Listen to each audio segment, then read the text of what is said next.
Start करने से पहले दो चार बातें आपको बता दूं मैं इस टॉपिक के बारे में। सबसे पहले टॉपिक हम लोग क्या कर रहे हैं, टॉपिक हम लोग कर रहे हैं रीडिंग कॉम्प्रिहेंशन। भाई क्या कर रहे हैं, रीडिंग कॉम्प्रिहेंशन, ठीक है, रीडिंग कॉम्प्रिहेंशन। तो इसके बारे में एक जो बेसिक सी बात है ना, इसके बारे में एक जो बेसिक सी बात है वो ये है कि सबसे पहले तो आप ये समझो कि कॉम्प्रिहेंड का मतलब क्या होता है।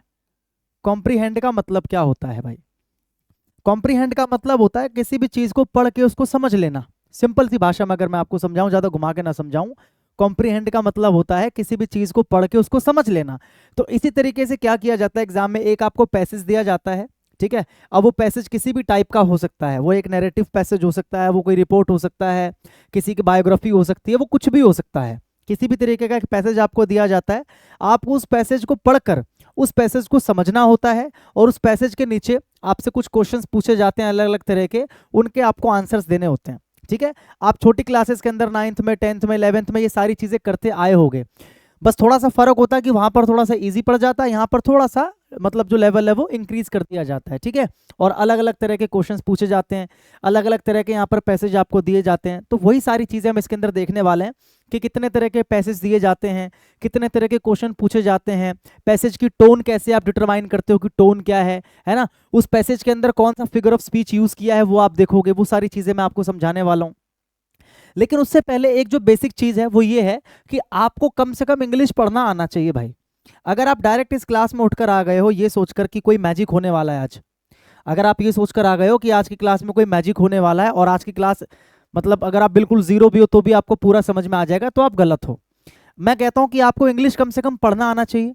अगर आप इंग्लिश को पढ़कर उसकी मीनिंग को समझ ले रहे हो तो आपका मतलब आधे से ज्यादा काम खत्म हो चुका है। बस थोड़ी सी चीजें आपको पता करनी है कि टोन क्या है और इसके अलावा फिगर ऑफ स्पीच क्या है, ये सारी चीजें आपको दो चार पता करनी है। अदरवाइज रीडिंग कॉम्प्रिहेंशन बहुत ही आसान सी चीज है। बस एक दो नई चीजें आजकल जो पूछता है उसी की वजह से बच्चा डरा हुआ है कि सर टोन क्या है, सर ये क्या है, सर थीम कैसे पता करें, सर टाइटल कैसे डिटरमाइन करें। बस दो चार नई नई चीजें जोड़ दी है जिस वजह से थोड़ा सा बच्चों को डर लगता है। अदरवाइज बहुत ही आसान चीज है भाई, सिंपल से आपको पैसेज पढ़ के आपको आंसर देना है। आपको अपने मन से भी आंसर नहीं बनाना, चार ऑप्शंस आपके सामने होते हैं, आपको चारों में से एक ऑप्शन जो है जो सही आंसर है वही आपको मार्क करके आना होता है, ठीक है भाई, समझ में आ रहा है। तो आपको कम से कम इतना है कि आपको पढ़ना आना चाहिए, ठीक है, और पढ़ के थोड़ा बहुत आप उसकी मीनिंग को समझ ले रहे हो, आपको इतना कम से कम आना चाहिए। और इसके लिए मैं हमेशा से आपको बोलता हूं कि आप क्या करो, रीडिंग करो, डेली बेसिस पे क्या करो भाई, रीडिंग करो, ठीक है। आ जाओ, तो मैंने क्या बताया, यहाँ पर आपको एक पैसेज दिया जाता है और उसके नीचे आपसे क्या पूछे जाते हैं, क्वेश्चंस पूछे जाते हैं, ठीक है, अलग अलग तरह के क्वेश्चंस पूछे जाते हैं। तो सबसे पहले वही देख लेते हैं कि types of questions asked in reading comprehension. एक रीडिंग कॉम्प्रिहेंशन में किस किस तरह के क्वेश्चंस पूछे जाते हैं वो आपके लिए जानना बहुत जरूरी है, क्योंकि यही वो चीज है जो आपको इसमें सीखनी है। इसके अलावा इसमें सीखने के लिए कुछ भी नहीं है, ठीक है भाई। आ जाओ, तो सबसे पहला देखो, तीन तरह के क्वेश्चंस आपसे पूछे जाते हैं रीडिंग कॉम्प्रिहेंशन में, तीन तरीके के क्वेश्चंस आपसे पूछे जाते हैं, ठीक है। पहला क्या है, any factual question based on the data और information given in the passage. इस पैसेज के अंदर आपको जो इंफॉर्मेशन दिया जाता है या जो भी आपको डेटा दिया जाता है, डायरेक्ट जो क्वेश्चन है वहां से उठा के पूछ लिया जाता है। ये पहला टाइप का क्वेश्चन हो गया।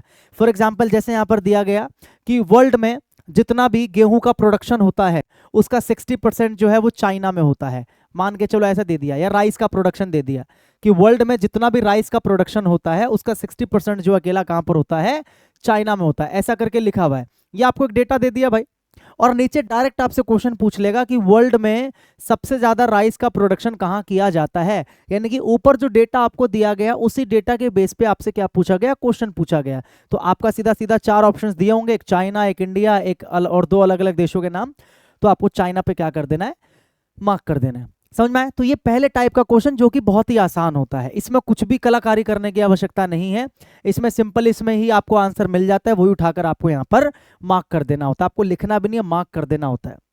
जो इन्फॉर्मेशन यहाँ पर दिया गया होगा, जो डेटा यहाँ पर दिया गया होगा, सीधा सीधा उसी में से उठा के क्वेश्चन पूछ लेगा, और वो तो आप लोगों के लिए क्या पड़ जाता है, बहुत ही ज्यादा आसान पड़ जाता है।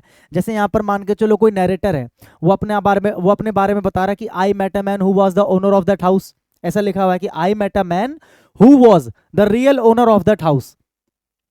और यहां पर आपको क्वेश्चन पूछ लेगा कि जो नरेटर है हमारा वो किससे मिला, जो नरेटर है वो हमारा किससे मिला। तो आपके चार ऑप्शंस होंगे, एक दे दिया जाएगा कि एक रेंट पे रहने वाले व्यक्ति से मिला, एक दे देगा शॉपकीपर से मिला, एक दे देगा रियल ओनर से मिला, और एक दे देगा एक अलग व्यक्ति से मिला। 4 ऑप्शन आपको दे देगा। तो आपको पता है कि जो डेटा यहां पर दिया गया है या जो इन्फॉर्मेशन यहां पर दिया गया है उसी से डायरेक्ट क्वेश्चन पूछा है, तो भैया किससे मिला? रियल ओनर से मिला। किससे मिला?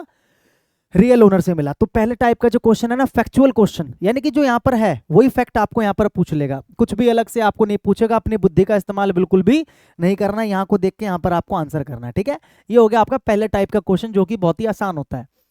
दूसरा होता है अंडरस्टैंडिंग बेस्ड क्वेश्चन। ये थोड़ा सा आपके लिए ना डिफिकल्ट वाला मामला जो है हो सकता है, लेकिन इसको भी मैं आपको सिखाऊंगा कि कैसे इसका आंसर करना होता है, तो आपके लिए आसान हो जाएगा, क्योंकि मैं बहुत बेहतरीन तरीके से आपके लिए कॉन्सेप्ट लेकर आया हूँ। अब ये जब आप ये पूरी क्लास खत्म कर लोगे तो अंत में आपको खुद ही लगेगा यार रीडिंग कॉम्प्रिहेंशन तो कुछ भी नहीं है, ये तो बहुत आसान सी चीज है। और जब आप रीडिंग कॉम्प्रिहेंशन को सॉल्व करने बैठोगे तो आपका एक भी क्वेश्चन गलत नहीं होगा, इसकी जिम्मेदारी मैं ले रहा हूं। बस आपको करना क्या है, वीडियो को एंड तक देखना है, ठीक है, और ध्यान से समझना है। और अगर कुछ भी समझ में नहीं आता है तो आप क्या करोगे, कॉमेंट में पूछ लोगे। ठीक है, चलो अंडरस्टैंडिंग बेस्ड क्वेश्चंस कैसे होते हैं भाई। सबसे पहले राइट रॉन्ग या ट्रू फॉल्स वाला क्वेश्चन आपसे पूछा जाता है, जैसे डायरेक्ट डेटा पे ना देकर, डायरेक्ट आपको फैक्चुअल चीजें ना पूछकर आपसे पूछ लेगा भाई 4 स्टेटमेंट आपको दे देगा। ठीक है भाई, आपको यहाँ पर 4 स्टेटमेंट दे देगा और आपको बोलेगा कि चारों स्टेटमेंट में से कौन सा ऐसा स्टेटमेंट है जो ट्रू है, इस पैसेज के अकॉर्डिंग कौन सा है जो ट्रू है। इसका मतलब 3 गलत होंगे और एक बात सही होगी। तो उसके लिए क्या आप देखो, डायरेक्ट उठाकर कोई पॉइंट आपसे नहीं पूछा, यहाँ पर आपसे पूछा कि भाई 4 स्टेटमेंट है, चारों में से कौन सा सही है। इसका मतलब इस पैसेज के अंदर जो सही वाला आंसर है उसका मेंशन कहीं ना कहीं पर किया होगा, क्योंकि बाकी 3 तो फॉल्स है तो उनका मेंशन तो नहीं किया गया होगा, जो ट्रू है उनका मेंशन किया गया होगा। या फिर ऐसे पूछ लेगा कि इनमें से कौन सा फॉल्स है, कौन सा गलत है, तो इसका मतलब जो 3 है वो सही होंगे, आपको एक गलत वाला पहचानना है।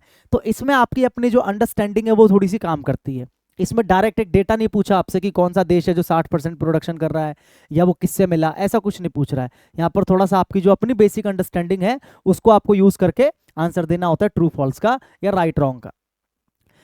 अगला जो इसी में क्वेश्चन पूछता है वो क्या पूछता है, figure of speech based question. Figure of speech, ये फिगर ऑफ स्पीच क्या होता है? फिगर ऑफ स्पीच को हम अगर हिंदी में बोले तो हम बोल सकते हैं अलंकार। जैसे हिंदी में क्या होता है, हिंदी कविता के अंदर अलंकार यूज किया जाता है, अलग अलग अलंकार होते हैं ताकि उसको थोड़ा सा सुंदर बनाया जा सके। अलंकार का मतलब क्या होता है, अलंकृत का मतलब होता है सजाना। तो ऐसे ही हिंदी के अंदर अलंकार यूज किए जाते हैं उस कविता को या उस काव्य को एक सौंदर्य प्रदान करने के लिए, एक सुंदरता प्रदान करने के लिए, ताकि पढ़ने में क्या लगे, सुंदर लगे। ऐसी इंग्लिश के अंदर भी बहुत सारे जो है ना फिगर ऑफ स्पीच होते हैं, यानी कि अलंकार होते हैं। कौन कौन से होते हैं, कहाँ कहाँ पर यूज होते हैं, सब मैं अभी आगे आपको बताने वाला हूँ। तो ये भी हो गया आपका अंडरस्टैंडिंग बेस्ड क्वेश्चन, क्योंकि ये तो आपको लिख कर देगा नहीं ना ब्रैकेट में कि भैया यहाँ पर हमने ये वाला जो फिगर ऑफ स्पीच है यूज किया, नहीं, वो आपसे डायरेक्ट पूछ लेगा कि बताइए ये वाला जो स्टेटमेंट लिखा हुआ है पैसेज के अंदर, इसमें कौन सा फिगर ऑफ स्पीच लिखा हुआ है, इसमें कौन सा फिगर ऑफ स्पीच लगा हुआ है। तो वो आपको पता होना चाहिए कि हाँ फिगर ऑफ स्पीच कौन कौन सा होता है और कहाँ पर कौन सा फिगर ऑफ स्पीच जो है वो यूज किया जाता है। तो ये चीजें मैं आपको भी सिखाऊंगा। ठीक है, तो ये भी अंडरस्टैंडिंग बेस हो गया भाई। तीसरा क्या है, question based on title and tone of passage. ये बहुत इंपॉर्टेंट, ये मोस्ट इंपॉर्टेंट चीज है, मोस्ट इंपॉर्टेंट चीज। अगर सबसे ज्यादा इंपॉर्टेंट कोई है तो यही है। ठीक है, आपसे टाइटल पूछा जाता है। ठीक है भाई, आपको 4 ऑप्शन दिए जाते हैं, इस तरीके से 4 ऑप्शन आपको दिए जाते हैं और आपसे पूछा जाता है कि बताओ जो पैसेज लिखा हुआ है ना, ये इतना बड़ा जो पैसेज है, अगर आपको इसको एक टाइटल देना हो, इसको एक हेडिंग देना हो, तो आप क्या दोगे। और वो 4 ऑप्शंस भी आपको दे रहा है, तो चारों में से जो सबसे ज्यादा सूटेबल होगा वही आपको जो है इसका टाइटल देना होता है। अब सवाल ये उठता है कि सर कई बार तो हमें ऐसा लगता है कि सर चारों ही ठीक है ना, तो सर चारों में से कौन सा लगा है। देखो जो सबसे ज्यादा क्लोज होता है आपको वही आंसर टिक करना होता है। देखो एक ना छोटी सी बात याद रखना भाई, एक छोटी सी बात याद क्या रखना कि जो टाइटल होता है ना वो कोई लंबा स्टेटमेंट या क्लॉज नहीं होना चाहिए। जो आपका टाइटल होता है वो कोई सेंटेंस या कोई क्लॉज नहीं होना चाहिए। ठीक है, ध्यान रखना हमेशा ये बात। टाइटल का मतलब होता है 1 या 2 शब्द, 1 या 2 या 3 शब्द, 1, 2 या 3 शब्द होते हैं, उसी से आपका टाइटल बनता है। टाइटल पूरा का पूरा कभी भी सेंटेंस या पूरा का पूरा कभी भी क्लॉज जो है वो टाइटल नहीं होता। टाइटल का मतलब होता है 2 या 3 शब्द, यानी कि टाइटल हमेशा क्या होता है, शॉर्ट होता है, ध्यान रखना। ठीक है, और टाइटल की पहचान कैसे करोगे, आप इस पैसेज को एक बार पढ़ोगे, ऑब्वियस है पैसेज को तो पढ़ना ही पड़ेगा आपको। आप इस पैसेज को एक बार पढ़ोगे तो पैसेज को पढ़कर आपको ये बेसिक आइडिया लग जाएगा कि पैसेज किस बारे में है। पैसेज के अंदर टेररिज्म की बात हो रही है या पैसेज के अंदर सोशल मीडिया की बात हो रही है। अब सोशल मीडिया की अगर बात हो रही है तो आप पूरा ये देखो कि उसके अंदर सोशल मीडिया की केवल अच्छाई बताई है या केवल बुराई बताई है या दोनों चीजें बताई गई हैं। तो उन चीजों को देखकर अच्छे से एनालाइज करके ही आपको जो है कंक्लूजन पे पहुंचना होता है कि हाँ ये इसका टाइटल हो सकता है। अब सवाल ये उठता है कि क्या मैं आपको रटवा सकता हूं, कि टाइटल ये होता है वो होता है, नहीं, मैं आपको नहीं रटवा सकता। मैं केवल आपको तरीका बता सकता हूं कि टाइटल तक आप कैसे पहुंचोगे। किसी भी पैसेज का एक सबसे करीबी जो टाइटल होता है वहां तक आप कैसे पहुंचोगे, मैंने बताया। एक तो मैंने बताया कि कोई सेंटेंस या क्लॉज नहीं होता, वो टाइटल का मतलब है 2 या 3 शब्द होने चाहिए मैक्सिमम, ठीक है। और दूसरा मैंने क्या बताया, जो मेन जिस बारे में बात हो रही है आप उस चीज को पकड़ने की कोशिश करो कि किस बारे में बात हो रही है, मतलब जो पूरा पैसेज है वो किसके इर्द गिर्द घूम रहा है, किसके चारों तरफ वो जो है घूम रहा है। तो वही जो आपका चीज है उसी में आप चारों में देखो एलिमिनेट करो। एलिमिनेट करते करते अपने आप ही आप एक सही आंसर पे पहुंच जाओगे। अभी जब मैं आगे आपको प्रैक्टिस कराऊंगा, क्वेश्चंस भी लाऊं मैं आप लोगों के लिए, तो जब मैं प्रैक्टिस कराऊंगा तो मैं आपको वहां पर और अच्छे से क्लियर करूंगा कि टाइटल कैसे पहचानते हैं। और एक है आपका टोन ऑफ पैसेज, बहुत इंपॉर्टेंट चीज है ये। एक पैसेज का ना, हर पैसेज का अपना एक टोन होता है, हर पैसेज का अपना एक टोन होता है। जैसे मान के चलो इस पैसेज के अंदर जो राइटर है, ठीक है, वो क्या कर रहा है, समाज की निंदा कर रहा है या सिस्टम की बुराई कर रहा है, सिस्टम की जो कमियां हैं वो गिनवा रहा है, ठीक है, तो उसकी टोन अलग हो गई ना। या फिर मान के चलो यहाँ पर क्या किया जा रहा है, मानव जाति के अधिकारों की बात हो रही है, या मानव जाति की भलाई की बात हो रही है, मानव जाति की अच्छाई की बात हो रही है, तो पैसेज का टोन अलग हो गया। समझ में आ रहा है कि नहीं आ रहा है। या फिर मान के चलो यहाँ पर कुछ ऐसी बातें लिखी है जिसको पढ़ के आपको हंसी आ रही है, तो वो हंसाने वाला टोन हो गया। तो टोन अलग अलग तरह के होते हैं। टोन कितने तरह के होते हैं, कहाँ पर कौन सा टोन लगता है, वो सारी चीजें मैंने आगे समझाई हुई है। समझ में आ रहा है कि नहीं आ रहा है। तो आजकल टोन के ऊपर बहुत सारे क्वेश्चन पूछे जाते हैं, टाइटल और टोन के ऊपर बहुत सारे क्वेश्चन पूछे जाते हैं। फिगर ऑफ स्पीच तो फिर भी कम पूछता है, लेकिन ये सबसे ज्यादा पूछता है कि भैया जो आपका पैसेज है उसका टाइटल बताओ, सूटेबल टाइटल क्या है, और साथ ही साथ में कौन सा इस पैसेज का टोन क्या है, इस पैसेज का टोन क्या है, कौन कौन से टोन होते हैं, कितने तरह के टोन होते हैं, सब आगे जो है मैंने समझाया हुआ। तो ये भी आपको क्या है, अंडरस्टैंडिंग बेस्ड है। ये फैक्ट बेस्ड या इन्फॉर्मेशन बेस्ड तो नहीं है, अंडरस्टैंडिंग बेस्ड है। इसमें आपकी अंडरस्टैंडिंग काम करती है कि पढ़ के आपको समझ में आ रहा है कि नहीं आ रहा। अब आपको ये नहीं समझ आ रहा कि यार इसमें बोल क्या रहा है, हंसने वाली बात बोल रहा है या बुराई कर रहा है या क्या कर रहा है, आपको ये समझ नहीं आ रहा, तो आप नहीं कर पाओगे फिर, है ना। Question question based on main idea या थीम, मेन आइडिया थीम, इसके ऊपर भी बहुत सारे क्वेश्चंस आजकल पूछे जाते हैं। आपसे पूछा जाएगा कि भैया ये जो आपका पैसेज है ना, इस पैसेज का मेन आइडिया या फिर शॉर्ट में कह सकते हैं थीम, इस पैसेज का थीम क्या है। मतलब थीम का मतलब क्या है कि पैसेज किस बारे में है। टाइटल जो है वो आपको शॉर्ट में बताता है कि हाँ पैसेज ये है मेरा, पैसेज का टॉपिक ये है मेरा। और थीम जो है वो आपको बताता है कि पैसेज ओवरऑल क्या है, पैसेज में ओवरऑल क्या क्या बातें हम कर रहे हैं, वो टोटल आपको थीम बताता है। तो टाइटल और थीम में यही फर्क है कि टाइटल छोटा होता है और थीम थोड़ा सा बड़ा होता है। समझ में आ रहा है। टाइटल और थीम में क्या फर्क है, टाइटल छोटा होता है और थीम थोड़ा सा बड़ा होता है। थीम के अंदर आप सब कुछ बता देते हो कि हाँ इस पैसेज में हमने इस बारे में बात की है। तो थीम कैसे डिटरमाइन करना है वो भी आगे जब हम अभी क्वेश्चंस करेंगे तो वहां पर आपको समझ में आएगा। फिर एक क्वेश्चन पूछता है आपसे, question based on inference and conclusion.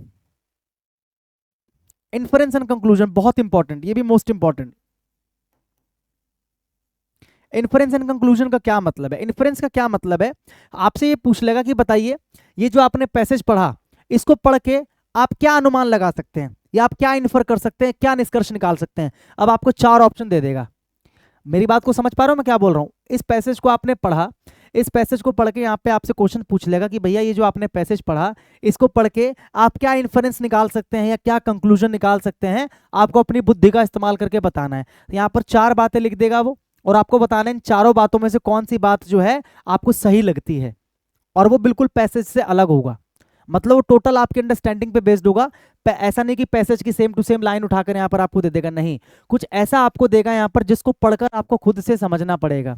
आपको वहां पर क्या निकालना पड़ेगा, एक कंक्लूजन या इन्फ्रेंस आपको वहां पर निकालना पड़ेगा। वहां पर आपको अपनी अंडरस्टैंडिंग जो है वो यूज आपको करनी पड़ेगी।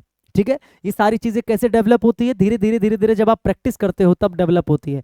बहुत सारे टीचर्स को मैंने देखा है, उन्होंने आपको समझा दिया कि टोन ऑफ पैसेज क्या होता है, फिगर ऑफ स्पीच क्या होता है, लेकिन ये जो थीम है, ये जो कंक्लूजन या इन्फ्रेंस है, ये कैसे निकाला जाएगा और कैसे इनको आप निकाल सकते हो, ये बहुत लोग नहीं बताते हैं। क्योंकि फैक्ट तो यही है कि इनको बताया नहीं जा सकता, इनको रटवाया नहीं जा सकता। टोन तो मैं आपको सिखा सकता हूं, मैं आपको टोन के बारे में बता सकता हूं, मैं आपको फिगर ऑफ स्पीच के बारे में बता सकता हूं, लेकिन जो थीम है, थीम तो वहां पर 4 ऑप्शन क्या दे रहा है उस पर डिपेंड करता है ना कि सही थीम कौन सा है। उसके लिए आपको पैसेज को पढ़ना ही पड़ेगा। इसके लिए कोई जादू की छड़ी नहीं है कि मैंने ऐसे ऐसे करके घुमाई और आपको थीम समझ में आ गया, नहीं। थीम का मतलब है ओवरऑल सेंट्रल आइडिया क्या है मेरा। थीम का मतलब क्या है कि पैसेज का सेंट्रल आइडिया क्या है, किस बारे में पूरा का पूरा पैसेज है, वो थीम हो जाता है। और ऐसे इन्फ्रेंस या कंक्लूजन की बात करूं तो भैया जैसे मान के चलो ये मैंने पूरा का पूरा पैसेज पढ़ लिया और इसको पढ़कर यहाँ पर 4 स्टेटमेंट दे दी और मुझसे पूछ रहा कि चारों में से कौन सा इस पैसेज के हिसाब से सही इसका इन्फरेंस या सही इसका कंक्लूजन हो सकता है, तो उसके लिए भी मुझे पैसेज को पढ़ना पड़ेगा, मुझे पता करना पड़ेगा कि पैसेज किस बारे में है, ठीक है। लेकिन एक बेसिक आइडिया आपको लग जाएगा, जब मैं भी आपको एग्जांपल कराऊंगा तो वहां से एक बेसिक आइडिया आपको लग जाएगा कि हाँ कैसे ये निकाला जाता है, कंक्लूजन इन्फरेंस कैसे निकाला जाता है, वो चीजें भी मैं आगे आपको भी बताऊंगा। तो ये टाइप नंबर 2 हो गया। टाइप 2 हो गया क्वेश्चन का अंडरस्टैंडिंग बेस्ड। पहला क्या होता है, फैक्चुअल क्वेश्चन बेस्ड, ये तो बहुत आसान होता है, पैसेज में से कुछ पूछ लेगा। दूसरा क्या होता है, अंडरस्टैंडिंग बेस्ड। और तीसरा होता है वोकैब बेस्ड क्वेश्चंस। इसमें आपसे दो ही चीजें पूछता है, एंटोनियम या सिनोनियम। जैसे यहाँ पर आपको एक वर्ड दे देगा, पैसेज में से कोई वर्ड देगा उठाकर, आपको पैसेज में ही कोई वर्ड लिखा हुआ है, वही वर्ड आपको यहाँ पर उठा के दे देगा और बोलेगा कि इस वर्ड का सिनोनियम बताना इन 4 ऑप्शंस में से। 4 ऑप्शन आपको देगा, चारों में से आपको बताना है कि कौन सा सिनोनियम है। ये थोड़ा सा इजी क्यों पड़ जाता है, क्योंकि अगर मान के चलो इस वर्ड का मीनिंग आपको नहीं भी पता, एग्जैक्ट मीनिंग नहीं भी पता, तो पैसेज में पढ़कर आप आसपास अनुमान लगा सकते हो कि हाँ यार पैसेज में ये इस वाले पॉइंट पे लिखा हुआ है तो कहीं ना कहीं इसकी ये वाली मीनिंग हो सकती है। तो आप एक आसपास जो अनुमान है वो लगा सकते हो और अनुमान को लगाकर आप अपना जो आंसर है वो दे सकते हो। तो 3 टाइप के क्वेश्चन आपसे पूछे जाते हैं। पहला मैंने बताया question based on the data और इन्फॉर्मेशन। दूसरा होता है अंडरस्टैंडिंग बेस्ड क्वेश्चन, जिसमें ट्रू फॉल्स पूछेगा, आसान होता है। फिगर ऑफ स्पीच आसान होता है, अभी आपको समझाऊंगा। टोन ऑफ पैसेज और टाइटल ये भी आसान होता है, अभी आपको समझाऊंगा। मेन आइडिया या थीम निकालना बहुत आसान होता है, भी आपको समझाऊंगा। इन्फरेंस या कंक्लूजन ये थोड़ा सा मतलब आसान है, अगर आप इसको कह सकते हो कि हाँ ये थोड़ा सा अच्छे लेवल का होता है, मतलब यहाँ से आपकी एक्चुअल में जो अंडरस्टैंडिंग है पैसेज की वो समझ में आती है। लेकिन ये भी इसको भी निकाला जा सकता है, कैसे निकाला जा सकता है आगे हम देखेंगे। और तीसरा क्या होता है भाई, वोकैब बेस्ड क्वेश्चन। तीसरा क्या होता है, वोकैब बेस्ड क्वेश्चन, ठीक है। तो एक एक करके सबकी बात कर। अब भाई बात करते हैं टोन ऑफ पैसेज की, ठीक है, कि पैसेज का जो टोन होता है वो क्या होता है और कैसे आप सही टोन की पहचान करोगे। टोन का मतलब मैंने आपको बताया कि पैसेज को पढ़ के ओवरऑल आपको क्या लग रहा है कि उस पैसेज के अंदर मतलब कुछ इमोशनल होने की बात की जा रही है, या इंसान की अच्छाई की बात की जा रही है, या किसी की निंदा की जा रही है, किसी की तारीफ की जा रही है, या जनरल आपको डिस्क्रिप्शन दिया जा रहा है, या किसी चीज़ को एनालाइज किया जा रहा है, तो इसको हम बोलते हैं टोन ऑफ पैसेज। क्या बोलते हैं, टोन ऑफ पैसेज। और ये बहुत इंपॉर्टेंट है क्योंकि इसके ऊपर एग्जाम में जो है क्वेश्चन आजकल दिए ही जाते हैं बहुत ज़्यादा, ठीक है। तो मोस्ट इंपॉर्टेंट चीज़ है अपने आप में भाई ये। आ जाओ। तो सबसे पहला जो टोन होता है पैसेज का वो क्या होता है, डॉगमेटिक। मान के चलो पैसेज को आपने पढ़ा, ठीक है, और पैसेज को पढ़ के आपको पैसेज के अंदर कुछ ऐसा लिखा हुआ मिलता है जिसमें कोई व्यक्ति यानी कि जो राइटर है वो ना बड़ा ही असर्टिव है। असर्टिव का मतलब क्या होता है, अपना जो स्टेटमेंट है ना वो मतलब व्यक्त कर रहा है सीधा सीधा, असर्टिव टोन में। असर्टिव का मतलब होता है सीधा सीधा अपना स्टेटमेंट, अपना ओपिनियन दे देना, ठीक है।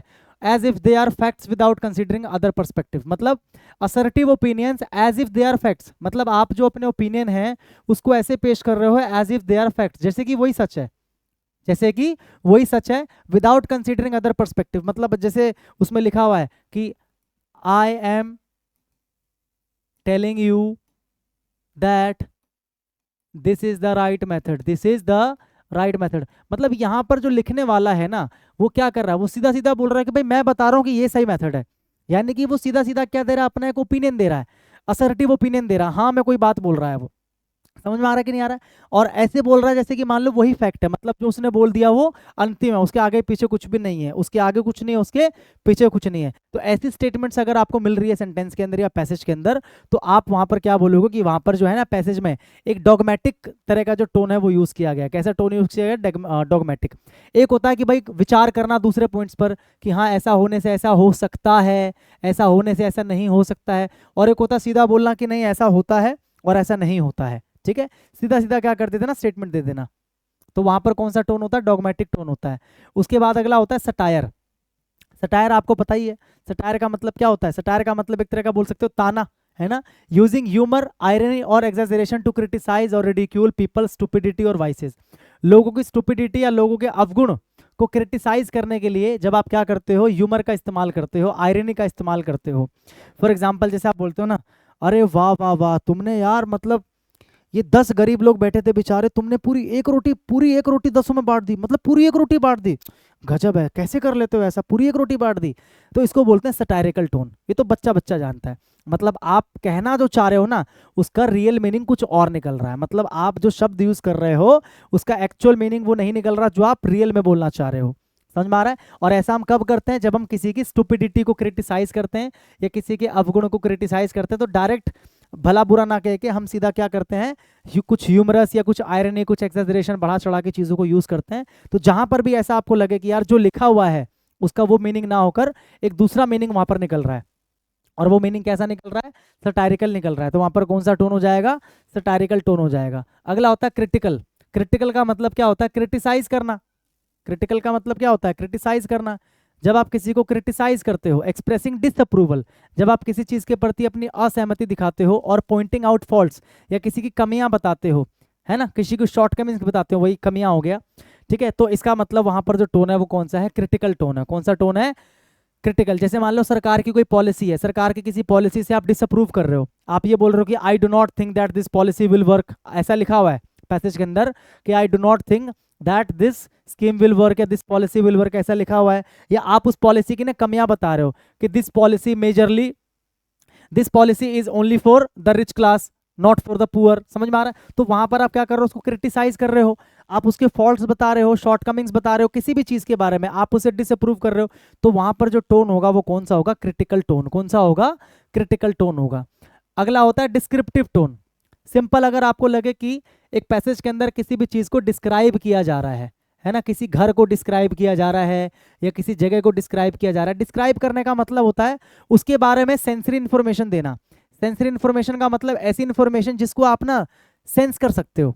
मतलब कोई राइटर लिख रहा है कि उस मकान में आगे का दरवाजा जो था बहुत बड़ा था, जिसके ऊपर इस तरीके से चित्र बने हुए थे, तो आपके जो सेंसेस है ना, आप उससे उसके इमेजिन करने लग जाओगे आप उस चीज को। तो ऐसी किसी भी चीज को हम बोलते हैं डिस्क्रिप्टिव चीज। क्या बोलते हैं? डिस्क्रिप्टिव चीज। तो providing detailed sensory information to create a clear picture और इंप्रेशन। किसी भी चीज का एक क्लियर पिक्चर या इंप्रेशन बनाने के लिए जब आप उसके बारे में बहुत ज्यादा डिटेल देना शुरू कर देते हो, तो उस पैसेज को हम क्या बोलते हैं? उस पैसेज की टोन को हम क्या बोलते हैं? Descriptive tone. क्या बोलते हैं? Descriptive tone. अगर आपको लगे कि हाँ पैसेज के अंदर किसी भी चीज को डिस्क्राइब किया जा रहा है, उसकी एक एक खूबी के बारे में बताया जा रहा है, उसकी एक एक चीज के बारे में, एक एक मतलब उसकी जो एक एक दिखने में वो कैसा है, कैसा दिखता है, कैसा फील होता है, अगर सब कुछ बताया जा रहा है तो डिस्क्रिप्टिव टोन हो जाता है। ठीक है। अगर मान के चलो उसके बारे में इंफॉर्मेशन दिया जा रहा है, इन्फॉर्मेशन का मतलब क्या होता है कि वो दिखने में कैसा वो नहीं बताया जा रहा, बल्कि ये बताया जा रहा है कि उसकी उत्पत्ति कहाँ पर हुई, उसका निर्माण कैसे हुआ, उसके निर्माण की लागत कितनी है, उसके बारे में इन्फॉर्मेशन दिया जा रहा है। मतलब आपको जो फैक्चुअल इन्फॉर्मेशन है वो दिया जा रहा है। डिस्क्रिप्टिव में क्या होता है? आपको सेंसरी इन्फॉर्मेशन दिया जाता है, मतलब आप ये अंदाजा लगा सकते हो कि वो दिखने में कैसा है। और फैक्चुअल इन्फॉर्मेशन का मतलब क्या है कि उसके बारे में जो फैक्ट है कि वो कहाँ बना, कैसे बना। जैसे मान लो एक विमान की बात हो रही है, एयरक्राफ्ट की बात हो रही है, तो एयरक्राफ्ट कैसा दिखता है, मतलब उसमें इतने पंखे हैं, आगे से उसका ये कलर है, उसके पहिए का ये कलर है, पीछे से ऐसे दिखता है, तो वो हो गया आपका डिस्क्रिप्शन। वो सेंसरी इन्फॉर्मेशन आप दे रहे हो कि वो कैसा दिखता है।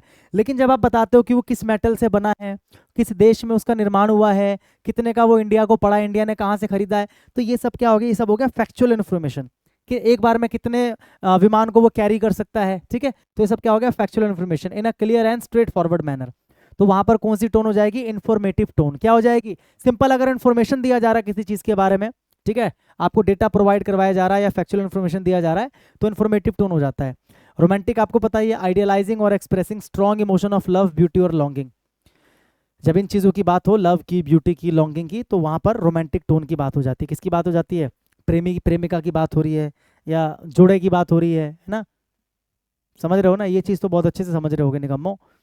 तो वो रोमांटिक टोन में चला जाता है। ठीक है, समझ में आया? डॉगमेटिक मतलब सीधा सीधा कोई राइटर अगर पैसेज में बता रहा है कि मैं बता रहा हूँ ऐसा होता है, मैं बता रहा हूँ यही है, मतलब वो सीधा सीधा अपना ओपिनियन दे रहा है और उसको सही मान रहा है, वो किसी और का ओपिनियन कंसिडर नहीं कर रहा, तो वो डॉगमेटिक है। सटायर मतलब जो आप बोलना चाह रहे हो उसका मीनिंग कुछ और निकल रहा है, मतलब जो आप शब्द यूज कर रहे हो एक्चुअल में उसका मीनिंग कुछ और निकल रहा है। भाई तूने एक रोटी 10 लोगों में बांट दी, भाई तूने कल मुझे पूरे, मतलब तूने कल मुझसे पूरे 2 सेकंड तक बात कर ली, यार कैसे बात कर ली, तू इतना बिजी रहता, 2 सेकंड तक बात कैसे कर ली। तो ये सटायर है। क्या है ये? सटायर है। क्रिटिकल आपको बताया जब आप किसी चीज को क्रिटिसाइज करते हो और किसी चीज से डिसअप्रूव करते हो कि मैं इसको नहीं मानता। तो अगर पैसेज को पढ़ के लग रहा है कि राइटर जो है किसी चीज से डिसअप्रूव कर रहा है या किसी पॉलिसी को, किसी भी चीज को क्या कर रहा है, क्रिटिसाइज कर रहा है, तो क्रिटिकल टोन हो जाएगा। डिस्क्रिप्टिव क्या बताया मैंने? किसी चीज का सेंसरी इन्फॉर्मेशन देना कि वो दिखने में कैसा है, कि कोई इंसान पढ़कर पता लगा सके कि हाँ वो चीज़ कैसा दिख रहा है, सेंस कर सके वो। और इन्फॉर्मेटिव क्या होता है, उसके बारे में फैक्चुअल इन्फॉर्मेशन देना कि वो क्या है, कैसे है, उसका काम क्या है, उसका फीचर क्या है, ये सारा इन्फॉर्मेशन देना है ना, स्ट्रेट फॉरवर्ड तरीके से। रोमांटिक आपको पता ही है, ठीक है। फिर होता है सिनिकल। सिनिकल मतलब डिस्ट्रस्टफुल और human sincerity, of human sincerity और वर्च्यू। डिस्ट्रस्टफुल का मतलब क्या होता है, जब आप ट्रस्ट नहीं करते, मतलब मान लो पैसेज को पढ़कर ऐसा लग रहा है कि जो राइटर है ना वो इंसानों पर ट्रस्ट नहीं करता, इंसानों की सिंसियरिटी पर या इंसानों के गुण पर वो ट्रस्ट नहीं करता, ऑफन मॉकिंग और पेसिमिस्टिक, या फिर कह सकते हो निराशावादी है। पेसिमिस्टिक का मतलब क्या होता है, निराशावादी, ठीक है। अगर आपको इसकी मीनिंग भी पता हो ना, सिनिकल, सिनिकल का मतलब होता है एक ऐसा व्यक्ति जो इंसानों पर हमेशा डाउट करे, जिसको हमेशा ये लगे कि इंसान जो है ना, सारे इंसान गलत है दुनिया के। एक ऐसा इंसान जिसको ये लगे कि दुनिया के सारे इंसान गलत हैं, ठीक है।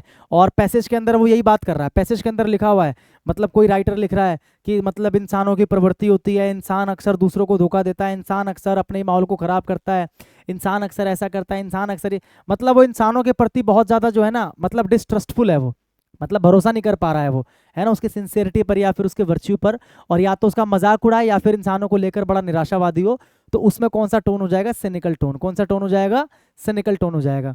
नैरेटिव, नैरेटिव का क्या मतलब होता है, आपने नरेशन पढ़ा होगा, डायरेक्ट इनडायरेक्ट स्पीच जब आप पढ़ते हो तो आप पढ़ते होगे इसमें नरेशन। नरेटर क्या होता है, नरेटर का मतलब होता है कहानी का वर्णन करने वाला। जैसे मान लो दो लोग हैं, उन दोनों ने एक दूसरे से कुछ कुछ बात बोली और मैं एक तीसरे व्यक्ति को उनकी जो बात है अपने तरीके से पेश कर रहा हूँ, तो मैं नरेटर हुआ, यानी कि कहानी को सुना मैं रहा हूँ कि मतलब तुझे पता है राहुल ने विकास से कहा कि भाई वो उसको बहुत मारेगा, तो यानी कि उन दोनों ने जो भी बात करी होगी मैं अपने शब्दों में बयां कर रहा हूं, तो मतलब मैं नरेटर हो गया। तो नैरेटिव टोन कब हो जाएगा पैसेज का, अगर किसी पैसेज को पढ़ के आपको लगे कि कोई जो है ना पैसेज में अपनी कहानी बता रहा है, कहानी पेश कर रहा है, लिखा है ना देखो, टेलिंग अ स्टोरी, कोई अपनी स्टोरी पेश कर रहा है, रिकाउंटिंग इवेंट्स बता रहा है, मतलब वही जो उसके साथ में हुई हुई घटना कि कल मैं अपने दोस्त के घर गया, वहाँ मैं उसकी मम्मी से मिला, उसकी मम्मी ने बताया कि वो बिल्कुल भी पढ़ता नहीं है, हमेशा एक गंदे लड़के के साथ खेलता रहता है, उस गंदे लड़के का नाम राजेश है, और कमाल की बात राजेश मेरा ही नाम है, मतलब उसकी मम्मी मेरे बारे में बात कर रही थी। फिर मैं वहाँ से चला गया, मुझे बहुत बुरा लगा सुनकर। तो ये क्या कर रहा है बंदा, क्या कर रहा है, आपको अपनी स्टोरी बता रहा है या अपने रिकाउंटिंग इवेंट्स आपको बता रहा है, जो उसके साथ में घटनाएं घटी उसके बारे में आपको बता रहा है कि 4 साल पहले मैं वहाँ गया था, मेरे साथ में ऐसा हुआ था, ये हुआ था, या फिर मेरे दोस्त ने मुझे बताया था कि उसने ऐसा किया, 2 साल पहले ऐसा किया। तो आपको क्या कर रहा है, सिंपली आपको एक स्टोरी टेलिंग कर रहा है। सिंपली जब स्टोरी टेलिंग हो, ठीक है, या इवेंट्स को बताया जाए, तो उसको हम क्या बोलते हैं, नैरेटिव टोन। एनालिटिकल टोन का क्या मतलब होता है, जब पैसेज को पढ़ के आपको लगे कि 2-4 चीजें दे रखी हैं, एग्जामिनिंग एंड इंटरप्रेटिंग इंफॉर्मेशन और ideas in systematic and logical वे, मतलब आइडियाज को या इंफॉर्मेशन को एक सिस्टमैटिक या लॉजिकल तरीके से पैसेज के अंदर पेश किया गया है और उनको एनालाइज किया जा रहा है। मतलब 2019 में इतना इतना हुआ था, ऐसा करने की वजह से 2021 में उसका प्रोडक्शन बढ़ गया, और इस प्रोडक्शन किस वजह से बढ़ा, क्योंकि ऐसा ऐसा, मतलब अच्छे से एनालाइज किया जा रहा है।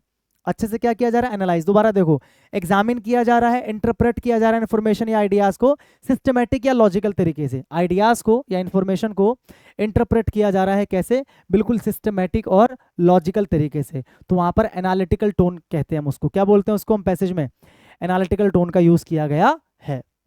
अगला है लॉडेट्री। लॉड का मतलब क्या होता है, प्रशंसा करना, तो लॉडेट्री का मतलब एक्सप्रेसिंग प्रेज एंड एडमिरेशन। अगर पैसेज को पढ़ के लग रहा है कि भैया उसके अंदर प्रशंसा वाली बात की जा रही है, किसी की तारीफ करने की बात की जा रही है, जैसे इंडिया ने पिछले 10 वर्षों में इतना इतना विकास कर लिया है, इंडिया ने साइंस के फील्ड में इतना विकास किया है, इंडिया ने गेम्स में इतना विकास किया है, ऐसे किया है वैसे किया है, तो यहाँ पर प्रशंसा की जा रही है, यहाँ पर तारीफ की जा रही है, तो लॉडेट्री टोन है। कौन सा टोन है, लॉडेट्री। इमोशनल, अगर इमोशनल बात हो रही है कि मतलब एक जवान शहीद होने की बात हो रही है पैसेज के अंदर, या कुछ लोगों के मरने की बात हो रही है, या कुछ लोगों के घायल होने की बात हो रही है ना, या किसी के दुख की बात हो रही है, अपीलिंग टू और एक्सप्रेसिंग स्ट्रॉन्ग फीलिंग और इमोशन, तो वहाँ पर इमोशनल टोन चला जाता है। एग्रेसिव आपको पता है, फोर्सफुल, असर्टिव और कन्फ्रंटेशनल इन टोन। जब आप टोन में फोर्सफुलनेस फील करते हो, मतलब पैसेज को पढ़ के लगता है कि कोई किसी चीज़ को बड़ा फोर्सफुली तरीके से बता रहा है, या बड़ा बलपूर्वक कहने की कोशिश कर रहा है, या कन्फ्रंट करके बोलने की कोशिश कर रहा है, मतलब टोन को पढ़ के लग रहा है कि हाँ अग्रेसिव होने की बात हो रही है, तो वहाँ पर हम क्या बोलते हैं कि अग्रेसिव टोन है। क्या है, अग्रेसिव टोन है। मेरी बात समझ में आ रही है कि नहीं आ रही है भाई। ह्यूमनिस्टिक का मतलब, ह्यूमनिस्टिक का मतलब क्या होता है, मानवतावादी। मानवतावादी मतलब अगर पैसेज को पढ़ के आपको लग रहा है कि इसमें फिलैंथ्रोपी की बात हो रही है, मतलब इंसान की भलाई की बात हो रही है, and other such human affairs, है ना, वेलफेयर, इंसान की भलाई की बात हो रही है, फिलैंथ्रोपी की बात हो रही है, मानवतावादी की बात हो रही है, इंसान के विकास की, इंसान की उत्पत्ति की, विकास नहीं, उत्पत्ति भी नहीं सॉरी, इंसान के विकास की, हाँ विकास मतलब ह्यूमन डेवलपमेंट की बात हो रही है, या इंसानों की भलाई की बात हो रही है, वेलफेयर की बात हो रही है ना, फिलैंथ्रोपी की बात हो रही है, ह्यूमन अफेयर्स की बात हो रही है, तो वहां पर हम कह सकते हैं कि ह्यूमैनिस्टिक टोन है। कौन सा टोन है? ह्यूमैनिस्टिक। समझ में आ रहा है? इंसानों की भलाई की बात की जाए, इंसानों की अच्छाई की बात की जाए, समझ में आ रहा है? न्यूट्रल का मतलब क्या होता है? इम्पार्शियल और unbiased in tone, neither positive nor negative. Passage को पढ़ के लग रहा है, आपको लग रहा है कि यार जो राइटर है ना वो तो किसी भी साइड नहीं है, वो अच्छाई भी बता रहा है, वो बुराई भी बता रहा है, और कंक्लूजन में भी कुछ भी ऐसा उसने क्लियर नहीं किया कि वो कौन सी साइड है, अच्छाई की साइड है, बुराई की साइड। वो न्यूट्रल है। क्या है वो? न्यूट्रल है, अनबायस्ड है। न्यूट्रल है और अनबायस्ड है, तो क्या बोलेंगे? न्यूट्रल टोन है। ह्यूमरस, सिंपल है। अगर आपको पढ़ के लगे कि हाँ इसमें हंसने हंसाने के लिए कुछ लिखा गया है, इसमें हंसने हंसाने के लिए कुछ लिखा गया है, तो आप समझ जाना कि क्या है वो? ह्यूमरस टोन की उसमें बात की जा रही है। किसकी बात की जा रही है? ह्यूमरस टोन की उसमें बात की जा रही है। अगर कुछ भी हंसने हंसाने जैसा लिखा है जिसको लग रहा है कि हाँ इसमें तो हंसने की बात की जा रही है ना। जैसे एक बार एक राजा था, है ना, उस राजा के दो मंत्री थे, दोनों के दोनों जो मंत्री थे वो दोनों मूर्ख थे, है ना। दोनों के दोनों मंत्री ने राजा को ऐसी सलाह दी एक दिन कि आप फांसी पे चढ़ जाओगे तो इसी वक्त आपको स्वर्ग मिल जाएगा, है ना। तो ऐसा कुछ हो, कुछ भी ऐसी कहानी हो, कुछ भी हो, ऐसा कुछ भी ऐसी बात लिखी हो जिसको पढ़कर आपको हंसी आए, आपको लगे कि यार ये तो हंसाने के लिए लिखा है, पढ़ के पता लग जाता है कि इसका जो पर्पस है वो क्या है, हंसाना ही है, तो आप कह दोगे कि ह्यूमरस टोन है। कौन सा टोन है? ह्यूमरस टोन है। सरकास्टिक आपको मैंने बता ही दिया शायद, मॉकिंग और आयरोनिक इन ह्यूमरस और कटिंग वे, बता दिया मैंने आपको। सरकास्टिक तो ना, सरकाजम क्या होता है? ताना देना, मतलब आप बोलते कुछ और हो लेकिन उसका लिटरल जो मीनिंग है वो कुछ और निकलता है ना, तो सरकास्टिक हो जाता है वो। कॉन्डिसेंडिंग का मतलब क्या होता है? जब पैसेज को पढ़कर कुछ ऐसा फील हो कि कोई इंसान अपने आप को किसी दूसरे से ऊपर दिखा रहा है, लिखा है ना, displaying an attitude of patronising superiority, मतलब कोई अपने आप को ऐसा दिखाए कि मैं किसी को ना पेट्रोनाइज कर रहा हूँ, मतलब मैं किसी के ऊपर हूँ, मैं किसी को संरक्षण प्रदान कर रहा हूँ, मैं किसी से सुपीरियर हूँ, अगर ऐसा टोन आता है पढ़ के, है ना। जैसे राइटर कहता है कि आई विल प्रोटेक्ट यू, है ना, कम टू मी, मेरे पास आओ, मैं मेरी शरण में रहो, मैं तुम्हें सहायता प्रदान करूंगा, मेरे होते हुए तुम्हारा कोई कुछ नहीं कर सकता। तो इसको पढ़ के ही लग रहा है कि कोई अपने आप को सुपीरियर दिखा रहा है, पेट्रोनाइजिंग दिखा रहा है, तो उसे क्या बोलेंगे? Condescending tone. इंट्रोस्पेक्टिव का मतलब क्या होता है? Inward looking. इंट्रोस्पेक्शन का मतलब क्या होता है? अपने अंदर झांक कर ही अपने आप से सवाल करना। जैसे पैसेज के अंदर लिखा है कि क्या मुझे ये करना चाहिए था, क्या मुझे कल वहां जाना चाहिए, क्या मुझे इस काम में लगना चाहिए, क्या मुझे उसकी सहायता करनी चाहिए। तो जब आप अपने आप से ही आप सवाल कर रहे हो, पैसेज में आपको लग रहा है पढ़ के कि यार कोई अपने आप से सवाल कर रहा है, कोई अपने आप से सवाल कर रहा है, या कोई अपने अंदर ही झांकने की कोशिश कर रहा है, तो आप कह दोगे कि वहां पर इंट्रोस्पेक्टिव टोन की बात की जा रही है। इनवर्ड लुकिंग और reflecting on one's own thoughts and feelings, अपने खुद की थॉट्स या फीलिंग्स को देखना और खुद से बात करना और खुद से सवाल पूछना। पॉपुलिस्ट का मतलब होता है अपीलिंग टू द इंटरेस्ट और प्रेजुडिसेस ऑफ ऑर्डिनरी पीपल, मतलब जो आम लोगों के हित की बात होती है, अगर किसी पैसेज में, अगर किसी पैसेज में आम लोगों के हित की बात होती है, आम लोगों के मतलब भलाई की बात होती है, इंटरेस्ट की बात होती है ना, तो वहां पर हम कह सकते हैं कि पॉपुलिस्ट टोन है। कौन सा टोन है? पॉपुलिस्ट टोन है। समझ में आ रहा है? आम लोगों के मत की बात हो रही है, आम लोगों के हित की बात हो रही है, तो पॉपुलिस्ट टोन की वहां पर बात की जाती है। जब आप पैसेजेस को पढ़ते हो ना, तो पढ़ते के साथ ही ऑटोमेटिकली आपको पता लग जाता है कि हाँ इसके अंदर हंसी की बात हो रही है, या सरकाजम की बात हो रही है, या प्रशंसा करने की बात हो रही है, या कोई डिसअप्रूव कर रहा है, या डिस्क्रिप्टिव टोन है, या फिर सिनिकल टोन है, क्या है आपको ऑटोमेटिकली पता लग जाता है। बस आपको इनका मीनिंग पता होना चाहिए। समझ में आ रहा है भाई? पेसिमिस्टिक का मतलब होता है निराशावादी, यानी कि पैसेज को पढ़ के आपको लग रहा है expecting the worst in every situation, lacking hope और कॉन्फिडेंस। पैसेज को पढ़ के लग रहा है कि यार इसके अंदर निराश होने की बात हो रही है, हताश होने की बात हो रही है, या हर सिचुएशन में नेगेटिव चीजें देखने की बात हो रही है, तो पेसिमिस्टिक टोन। उसका ऑपोजिट हो जाएगा तो optimistic, expecting positive outcomes and emphasizing the good in situations, मतलब हर सिचुएशन में अच्छाई देखने की बात हो रही है, ठीक है, पॉजिटिव चीजें सोचने की बात हो रही है, पॉजिटिव परिणाम प्राप्त करने की बात हो रही है, तो वहां पर ऑप्टिमिस्टिक टोन। नॉस्टैल्जिक, जब कोई अपने पास्ट को लेकर बहुत ज्यादा क्या हो जाता है, इमोशनल हो जाता है ना। जैसे राइटर लिख रहा है कि जब मैं एक छोटा बच्चा था तो मैं अपनी दादी के साथ में रोज स्कूल जाया करता था, अपने पास्ट को लेकर अगर वो लगातार बातें आपको बता रहा है, तो आप समझ जाना कि वो नॉस्टैल्जिक है। क्या है वो? नॉस्टैल्जिक टोन है। लॉन्गिंग फॉर और reminiscing about the past often with a sense of fondness, मतलब जब आप पास्ट को याद करते हो, पास्ट की इच्छा रखते हो अपने मन में, ठीक है, often with a sense of fondness, बहुत ज़्यादा लगाव आपके मन में हो जाता है पास्ट को लेकर। तो अगर पढ़ के आपको लगे कि हाँ राइटर पास्ट की बात कर रहा है, पास्ट को लेकर बहुत ज़्यादा उत्सुक है, तो वहां पर नॉस्टैल्जिक। मेलैंकोलिक का मतलब क्या हो जाता है, उदास, है ना। एक्सप्रेसिंग सैडनेस और सोरोफुलनेस रिफ्लेक्शन, जब आपको पैसेज को पढ़ के लगे कि यार यहाँ पर तो बहुत ज़्यादा दुखी होने की बात की जा रही है, बहुत ज़्यादा पैसेज में दुख दिखाया जा रहा है, तो उसे क्या बोलेंगे, मेलैंकोलिक। क्या बोलेंगे, मेलैंकोलिक टोन। डिडैक्टिक क्या होता है, इंटेंडेड टू टीच और इंस्ट्रक्ट ऑफन मॉरलिस्टिकली। अगर सेंटेंस को पढ़कर आपको लगे कि we should always help the poor, we should serve our country, ऐसा ऐसा लिखा है, मतलब कुछ सिखाया जा रहा है पैसेज में। इंटेंडेड टू टीच और इंस्ट्रक्ट, पैसेज के अंदर कुछ आपको पढ़ाया जा रहा है या कुछ आपको सिखाया जा रहा है, और खास करके मॉरल संबंधित बातें, यानी कि मोरालिटी आपको सिखाई जा रही है, नैतिकता वाली बातें आपको सिखाई जा रही है पैसेज के अंदर, अगर आपको पढ़ के लग रहा है तो कौन सा टोन होता है, डिडैक्टिक। कौन सा होता है, डिडैक्टिक।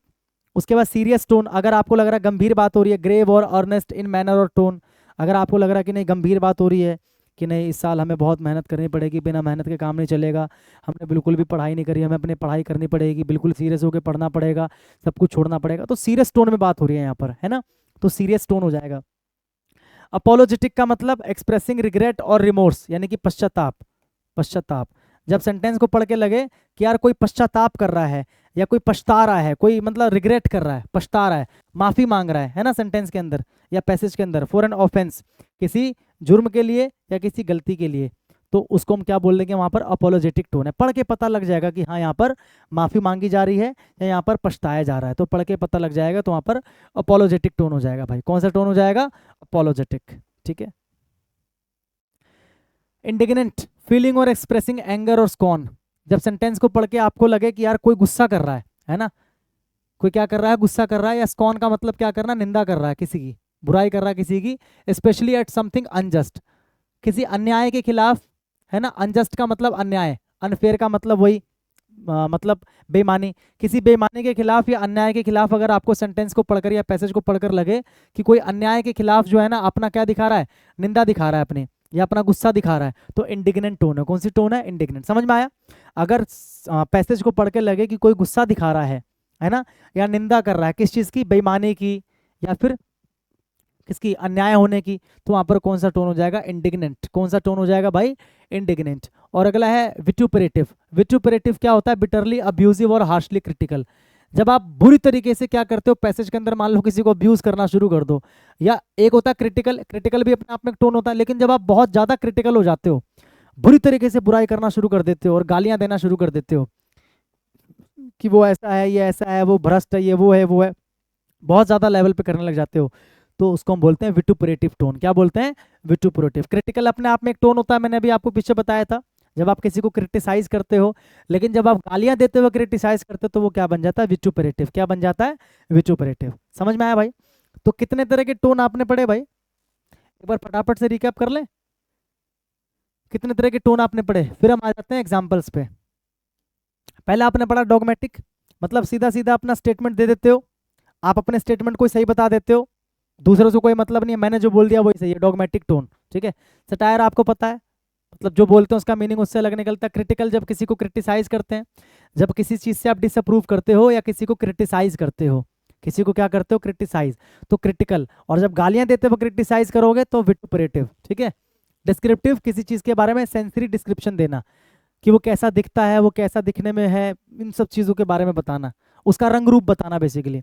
इन्फॉर्मेटिव का मतलब उसके बारे में फैक्ट्स बताना, कि वो कहाँ से बना है, कितने का बना है, कैसे बना है, किस चीज़ का बना है, कहाँ से आया है, उसके बारे में जो फैक्ट वाली बातें सारी की सारी वो बताना, जो मतलब वास्तविक में सच्चाई है, फैक्ट है जो। देखो डिस्क्रिप्शन तो हर किसी का अपने तरीके से हो सकता है, लेकिन जो फैक्ट है वो फैक्ट होता है। फैक्ट सबके लिए वही है, अगर कोई चीज़ स्टील से बनी है तो फैक्ट है कि वो स्टील से ही बनी है ना। देखने का नजरिया सबका अलग अलग हो सकता है, लेकिन फैक्ट बदलता नहीं है। और रोमांटिक तो आपको पता ही है। उसके बाद मैंने बताया सिनिकल, जब इंसानों के प्रति आपको दिखाया जाए कि कोई इंसानों पर भरोसा नहीं कर रहा है, या इंसानों की भर भर के बुराई कर रहा है, इंसानों को ऐसे पेश कर रहा है कि इंसान इस दुनिया के सबसे बड़े दुश्मन है, या इंसान सबसे बुरी प्रजाति है, तो ऐसा अगर पैसेज के अंदर कहीं शो हो रहा है तो सिनिकल टोन है भाई। नैरेटिव का मतलब मैंने बताया कोई सिंपली कहानी बता रहा है ना।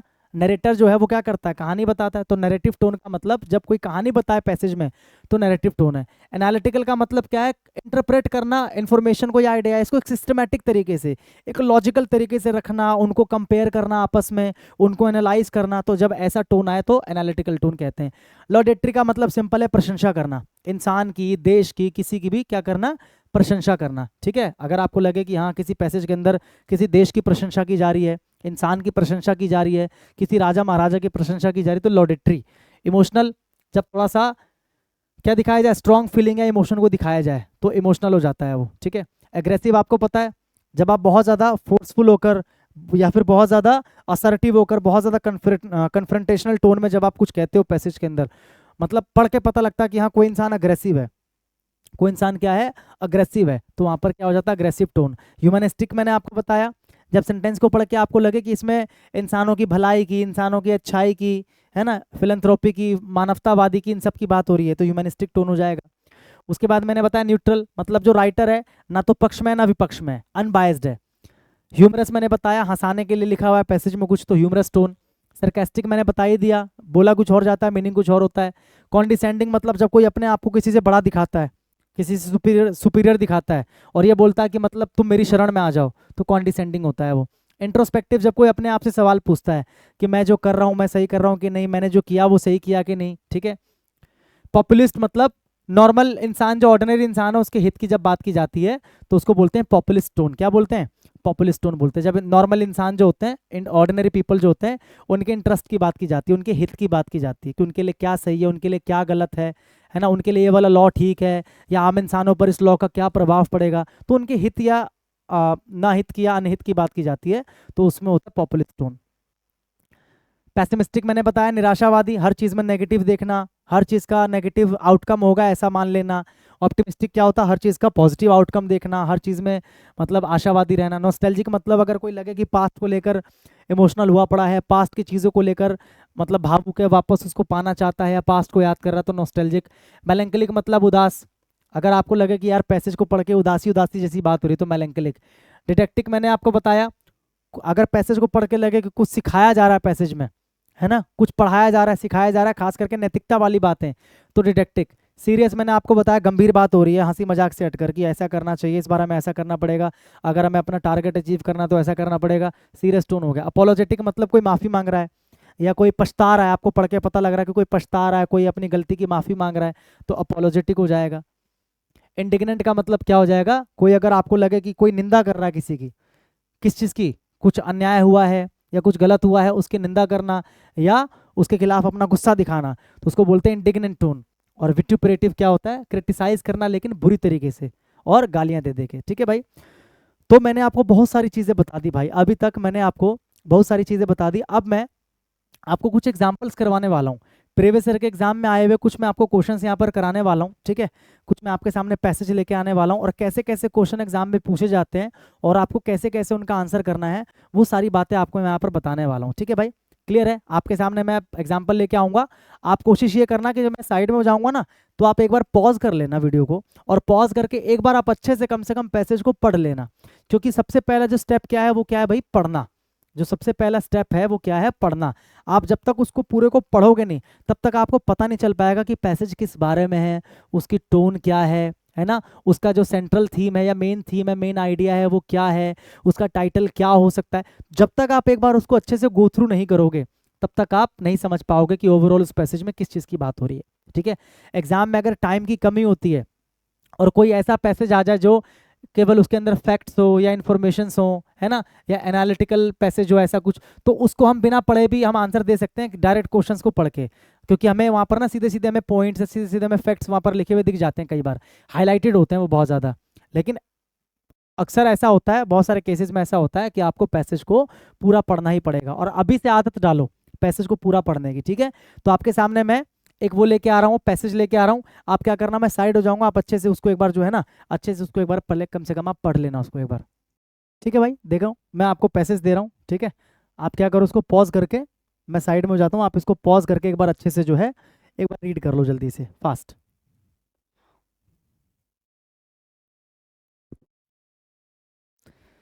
पढ़ लिया आपने, पॉज करके, पॉज करके आपने अच्छे से पढ़ लिया।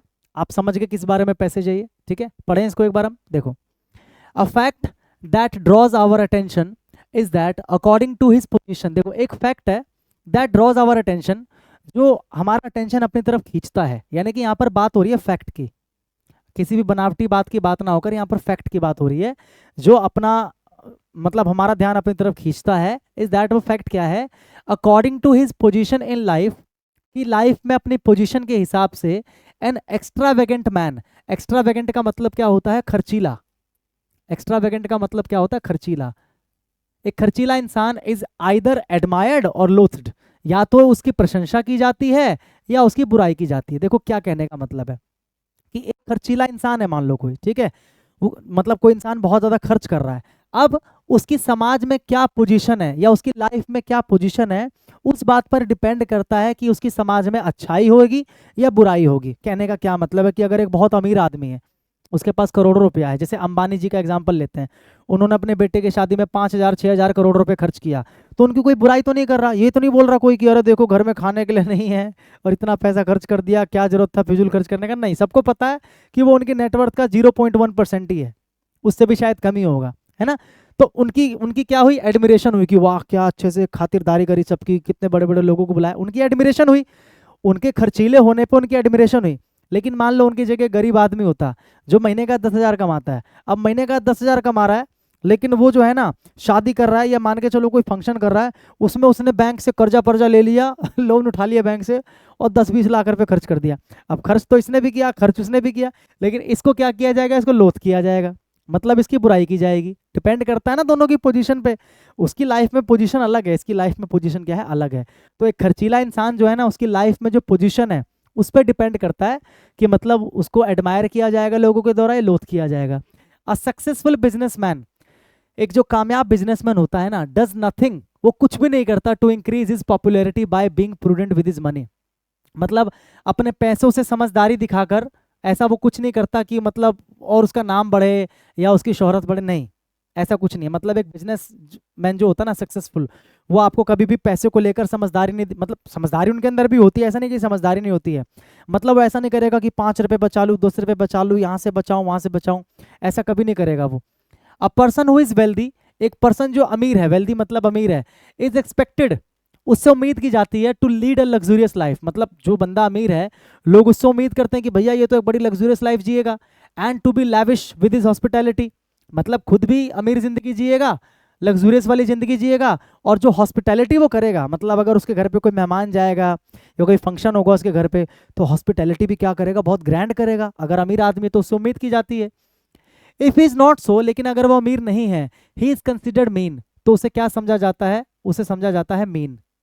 If is not so, he is considered mean and is reputation in business, अच्छा sorry, if is not so, अगर मान के चलो वो लग्जूरियस लाइफ नहीं जीता है, ठीक है, या फिर अगर वो अच्छे से हॉस्पिटैलिटी नहीं करता है लोगों की, तो उसे माना जाता है मीन। मीन का मतलब बहुत ही मतलबी स्वार्थी माना जाता है उसको।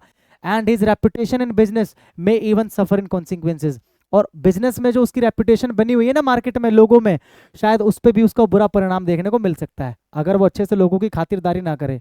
कहने का मतलब एक अमीर आदमी है, अगर वो अपनी लाइफ को लग्जरी में नहीं जी रहा है, मेहमानों की खातिरदारी अच्छे से नहीं कर रहा है, तो लोग उसको मीन समझेंगे, और इसके अलावा उसकी जो बिजनेस में रेपुटेशन है उस पर भी क्या आ सकता है, संकट आ सकता है। लोग समझ सकते हैं कि यार कैसा आदमी है ये, खर्चा नहीं करता है ये।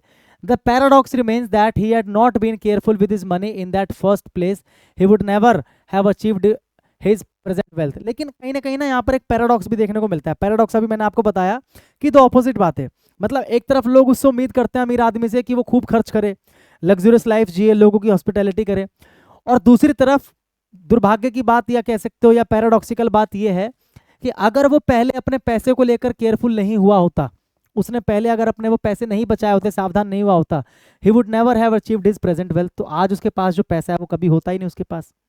मेरी बात को समझो, उसके पास जो आज पैसा है वो क्यों है, क्योंकि उसने पहले अपने पैसे को लेकर सावधानी दिखाई, फालतू खर्च नहीं किया। लेकिन आज लोग उससे उम्मीद क्या करते हैं कि वो खर्च करे, वो खर्च करे, वो अमीर है, लेकिन लोगों को ये नहीं पता कि वो खर्च करने से अपने आप को बचाता आया है, सावधानी से खर्च करता आया, तभी तो उसके पास आज की डेट में पैसा है जो भी है। समझ में आ रहा है? तो यहाँ पर फर्क किसका है, एक अमीर और गरीब इंसान का फर्क है। अगर एक अमीर इंसान खर्च करता है तो लोगों को कोई फर्क नहीं पड़ता, लोगों को लगता है भाई अच्छा ही तो है तो खर्च कर रहा है। एक गरीब अगर खर्च कर दे तो दिक्कत हो जाती है।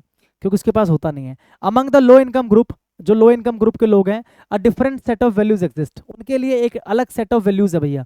द यंग क्लर्क, कोई यंग क्लर्क है मान लो ऑफिस का, who makes his wife a present of a new dress, वो अपनी बीवी को एक नया ड्रेस ला के देता है। When he has not paid his house rent, मतलब घर का किराया नहीं दिया अभी तक, जो क्लर्क है उसने घर का किराया नहीं दिया अभी तक और अपनी बीवी को एक नया ड्रेस ला के देता है, इज कंडेम्ड एज एक्स्ट्रावेगेंट, तो उसकी ना बुराई की जाती है समाज में।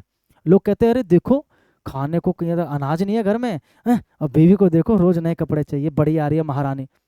वही अगर अमीर आदमी दे दे, लोग कहते हैं वाह क्या आदमी अपनी बीवी को नई नई ड्रेस ला के देता है। तो फर्क किसका है? पैसे का फर्क है। लोग उसको एक्स्ट्रा वैकेंट यानी कि खर्चीला होने के लिए उसकी बुराई करते हैं। Carefulness with money to the point of meanness is uploaded as a virtue, carefulness with money to the point of meanness is uploaded as a virtue, ठीक है। Nothing in his life is considered more worthy than paying his bills, और एक clerk की जिंदगी में ना nothing is considered more worthy than paying his bills, मतलब वो अपने बिल्स सही से पे कर देना, इससे ज़्यादा उसकी ज़िंदगी में और कुछ ज़्यादा योग्य नहीं माना जाता। मतलब एक गरीब आदमी के जीवन में यही माना जाता है कि अगर वो अपने सारे बिल सही से पे कर रहा है, राशन का, घर का किराया विराया सही से पे कर रहा है, वही बहुत बड़ी बात है, उससे बड़ी उसके लिए कोई बात ही नहीं है, लोग ऐसा मानते हैं। The ideal wife for such man, और ऐसे इंसानों के लिए जो आदर्श बीवी मानी जाती है वो कौन मानी जाती है पता है?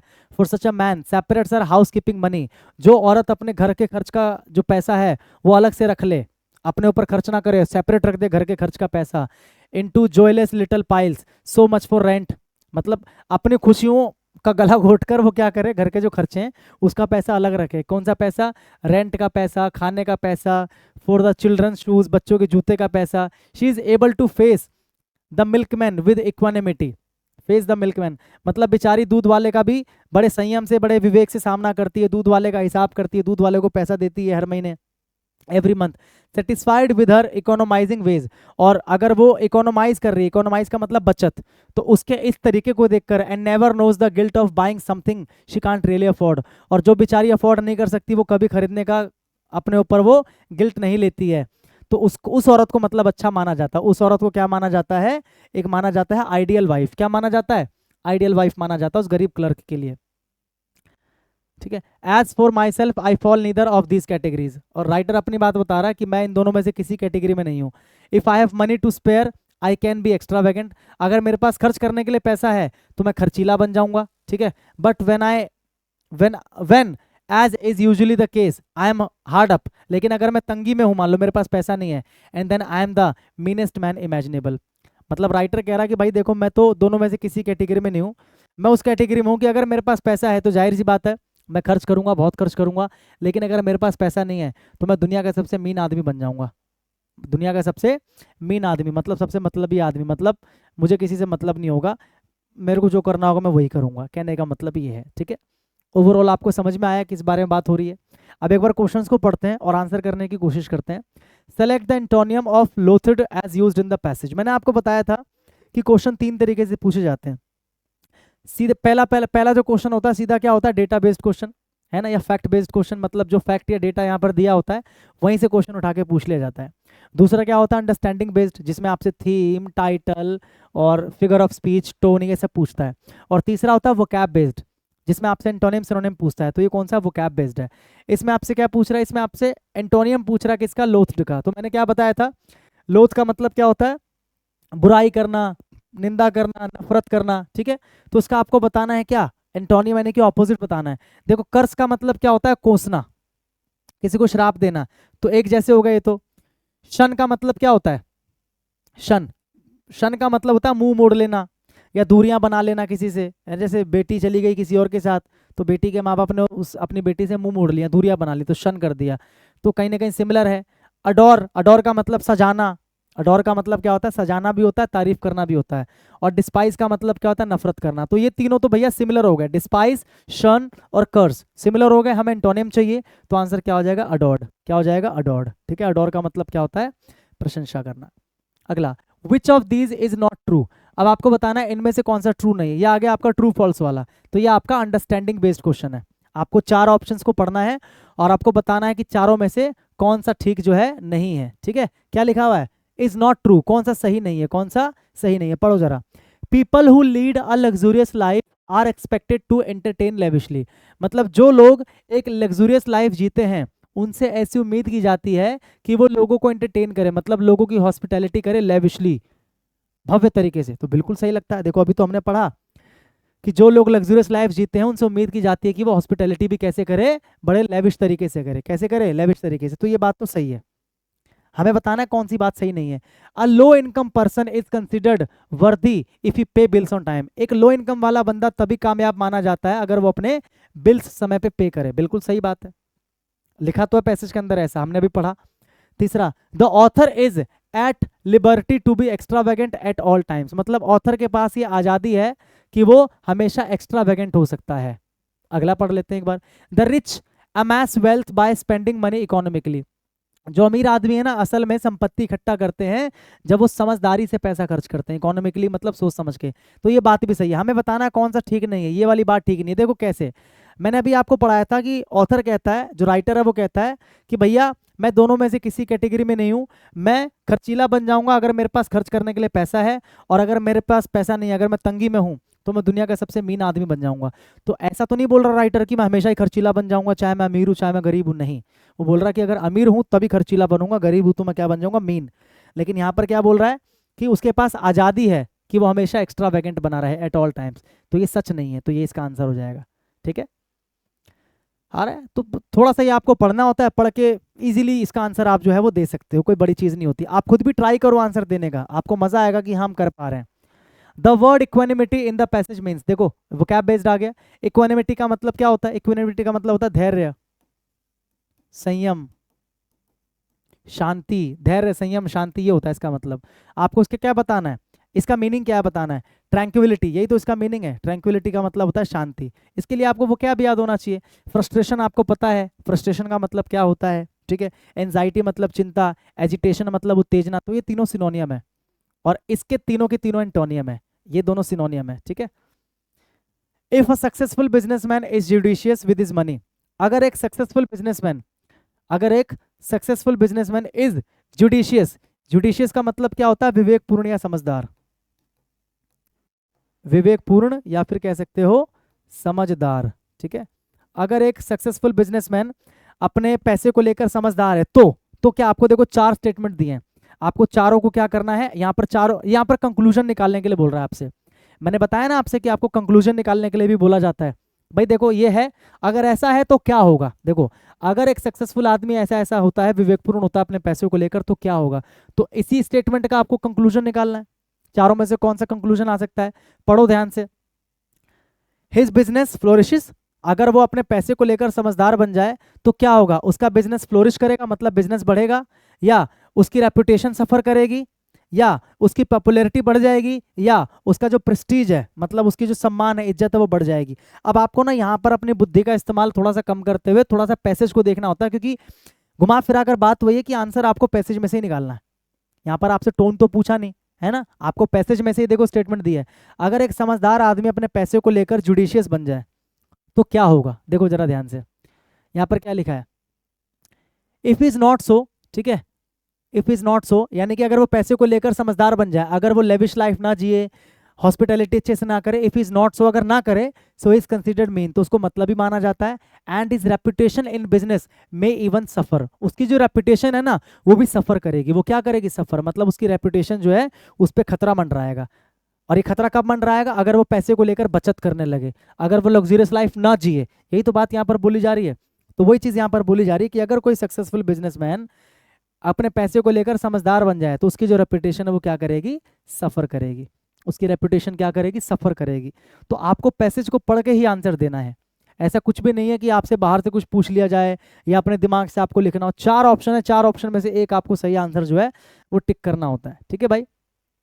Which of these can be inferred from the passage, मैंने क्या बताया था आपसे? इन्फरेंस या कंक्लूजन पूछता है, कुछ याद आया?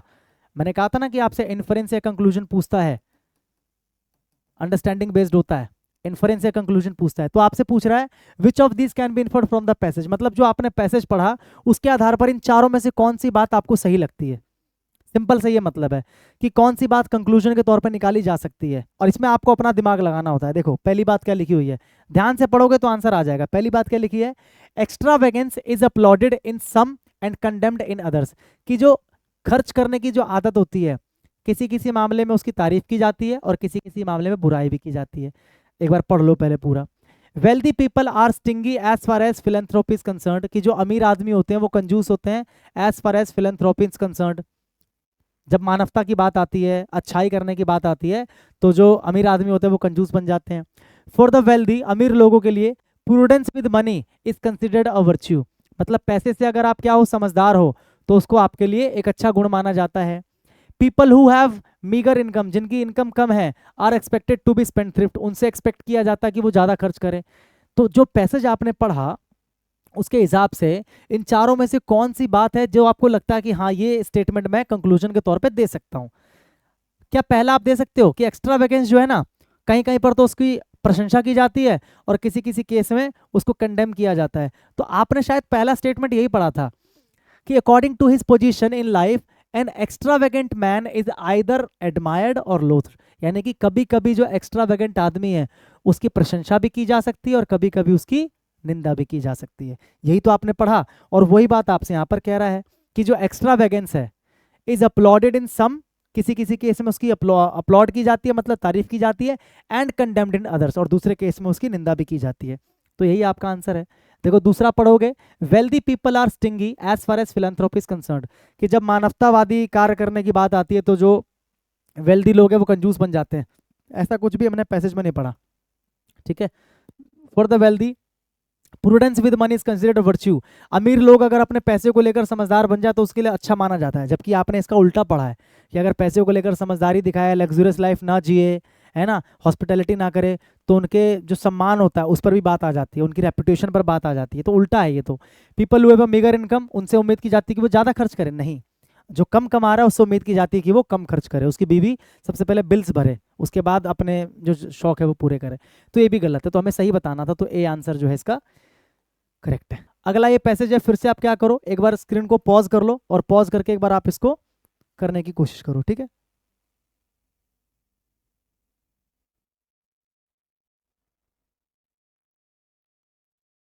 चलो भाई करो इसको।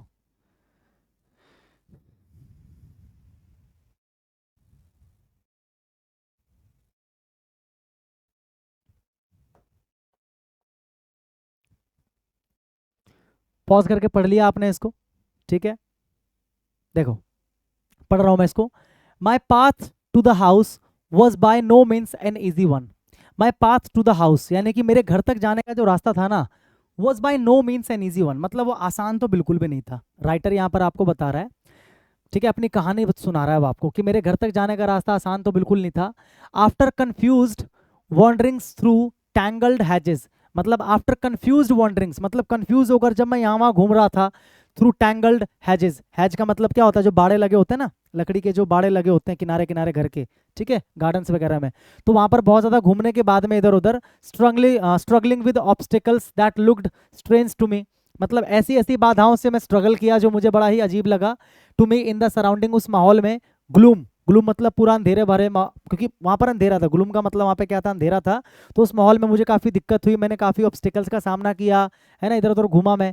आई arrived in front of a long low building, finally मैं कहाँ पर पहुंचा, आई arrived in front of a long low building, मतलब एक लंबी सी बिल्डिंग के सामने मैं पहुंच गया। बहुत ज्यादा भटकने के बाद, स्ट्रगल करने के बाद, इधर उधर वॉन्डर करने के बाद, कंफ्यूज होने के बाद अंधेरे में मैं उस बिल्डिंग के सामने पहुंच गया। देयर, वहां पर, टू माई अस्टोनिशमेंट, मतलब मुझे देखकर ये आश्चर्य हुआ, आई found doors and Windows open, मैंने देखा कि जो दरवाजे और खिड़कियां थे वो खुले हुए थे, ठीक है। टू द परवेडिंग मिस्ट, परवेड का मतलब पूरी तरफ फैला हुआ या पूरी तरीके से छाया हुआ, मिस्ट का मतलब धुंध या कोहरा, मतलब चारों तरफ धुंध छाया हुआ है, कोहरा छाया हुआ है, परवेड का मतलब फैला हुआ चारों तरफ, ठीक है। और वहां पर जो खिड़की दरवाजे में खुले हुए हैं, तो मुझे बड़ा हैरानी हुई देखकर कि खिड़की दरवाजे रूम के कैसे खुले हुए हैं। Except for one square window, एक स्क्वायर विंडो मुझे दिखाई दिया वहां पर, ठीक है। Through which a light shown, मतलब केवल एक विंडो बंद था, जो स्क्वायर विंडो था केवल वो बंद था, उसको छोड़कर बाकी सब खुले हुए थे। और उसी विंडो से, जो बंद विंडो था वहां से, through which a light shone, एक लाइट चमक रही थी, from a row of candles on the long mahogany table, मतलब अंदर की तरफ एक टेबल रखा हुआ था, महोगनी के पेड़ का बना हुआ जो टेबल था, लकड़ी, महोगनी की लकड़ी का, और उस टेबल के ऊपर जो लाइन से मोमबत्तियां रखी थी, तो उसकी चमक जो थी उस खिड़की से बाहर आ रही थी। सिंपल स्टोरी टेलिंग हो रही है और कुछ नहीं हो रहा। द क्वाइट एंड अपरेंट, देखो यहाँ पर जो डिस्क्रिप्शन आपको दिया कि मतलब एक चौकोर खिड़की है, खिड़की के अंदर एक लकड़ी का टेबल रखा हुआ है, टेबल जो है महोगनी का है और वहां पे लाइन से मोमबत्ती रखी है, ये क्या किया जा रहा है? डिस्क्रिप्शन दिया जा रहा है। मैंने आपको बताया था ना कि एक होता है डिस्क्रिप्शन, एक होता है इन्फॉर्मेशन, ये डिस्क्रिप्शन दिया जा रहा है आपको, ठीक है, कि कैसा दिखने में है, क्या हो रहा है, और ओवरऑल क्या किया जा रहा है, यहाँ पर आपको कहानी सुनाया जा रहा है। मतलब टोन क्या है? नैरेटिव टोन है। टोन क्या है? नैरेटिव टोन है, क्योंकि जब कोई कहानी सुनाता है तो वो नैरेटिव टोन होता है, मैंने आपको बताया था ये, ठीक है। The quiet and apparent emptiness of this odd and picturesque building, quiet मतलब शांत एंड apparent emptiness मतलब जो बिल्कुल शांत और सुनसान वहां पे शांति थी, अकेलापन था, खालीपन था, of this odd and picturesque building made me pause, मतलब जो वहां पर वीराना शांति जो था ना उस बिल्डिंग के आसपास, उस बिल्डिंग की जो शांति थी, जो वीरानापन था, उसकी वजह से बिल्कुल मैं क्या हो गया? पॉज हो गया, मतलब मैं रुक गया। I am not much affected by the appearance of things, मतलब मैं चीज़ों को देख कर ना कभी ज़्यादा अफेक्ट हुआ नहीं हूँ, ठीक है। बट दिस साइलेंट प्लेस, लेकिन ये जो शांत शांत जगह है ना, विद इट्स सिनिस्टर एटमोसफियर, इसका जो एटमोसफियर है ना बड़ा सिनिस्टर है, मतलब बड़ा डरावना जैसा है, बड़ा मतलब अपशगुन जैसा है देखने में, मतलब बड़ा भयंकर भूत प्रेत वाला ऐसा कुछ सिनिस्टर टाइप ऐसा कुछ है यहाँ का। मेड मी फील अनईजी, और इसको देखकर मैं थोड़ा सा अनईजी फील करने लग गया, मतलब थोड़ा सा मेरे को मतलब अजीब सा फील होने लग गया। I was about to reconsider and go back to the road, मतलब मैं थोड़ा सोच रहा था कि मैं जो है ना यहाँ से निकलूँ और वापस रोड पे जाऊँ, क्योंकि ये माहौल मुझे ठीक नहीं लग रहा यार। घर है, सुनसान है, कोई आदमी नहीं है, बिल्कुल सन्नाटा है, एम्प्टीनेस है, बिल्कुल अंधेरा है चारों तरफ। तो मैंने सोचा कि रोड पे जाता हूँ। When a second look at the comfortable interior I was living, मतलब मैं अंदर जो इंटीरियर था ना उसको देख ही रहा था, ठीक है, और मैं जाने ही वाला था। Convinced me that I was being foolish and send me straight back to the door, लेकिन अंदर जब मैंने देखा ना खूबसूरत सा, मैंने क्या देखा, अंदर इंटीरियर देखा, कंफर्टेबल लगा मुझे, तो मुझे लगा नहीं यार रोड पे नहीं जाना चाहिए, मैं बेवकूफ़ हो रहा हूँ, मेरे को ना वापस जाना चाहिए अंदर, ठीक है। I was living convinced me that I was being foolish, कि मैं बेवकूफ बन रहा हूँ बिना मतलब, and send me straight back to the door which stood open so invitingly, और मैं फाइनली मैंने डिसाइड किया कि नहीं मेरे को अंदर जाना चाहिए, और मैं उस दरवाजे के सामने जाके खड़ा हो गया जो दरवाजा खुला हुआ था इन्वाइटिंगली। इन्वाइटिंगली का मतलब ऐसा लग रहा था देख के मानो जैसे वो दरवाजा मुझे इन्वाइट कर रहा हो कि भाई आजा अंदर। But half way up the path, लेकिन फिर मैं जैसे अंदर घुसा, आधे रास्ते तक मैं गया, माई प्रोग्रेस वॉज हॉल्टेड, मेरे कदम जो थे वो रुक गए। हॉल्ट मतलब रुकना। By the site of a man, एक आदमी को देखा मैंने, coming out of the house, जो घर से बाहर आ रहा था, मतलब मैं आधे रास्ते पे जा ही रहा था अभी अंदर जाने के लिए, मैं रुक गया एक आदमी को देखकर जो अंदर से बाहर आ रहा था। That I had wrongly assumed to be empty, मतलब मैंने तो घर को समझा था कि एम्प्टी होगा, लेकिन मैंने गलत समझ लिया था, रॉन्गली एज्यूम्ड, मैंने गलत समझ लिया था, क्योंकि आदमी अंदर से आ रहा था बाहर।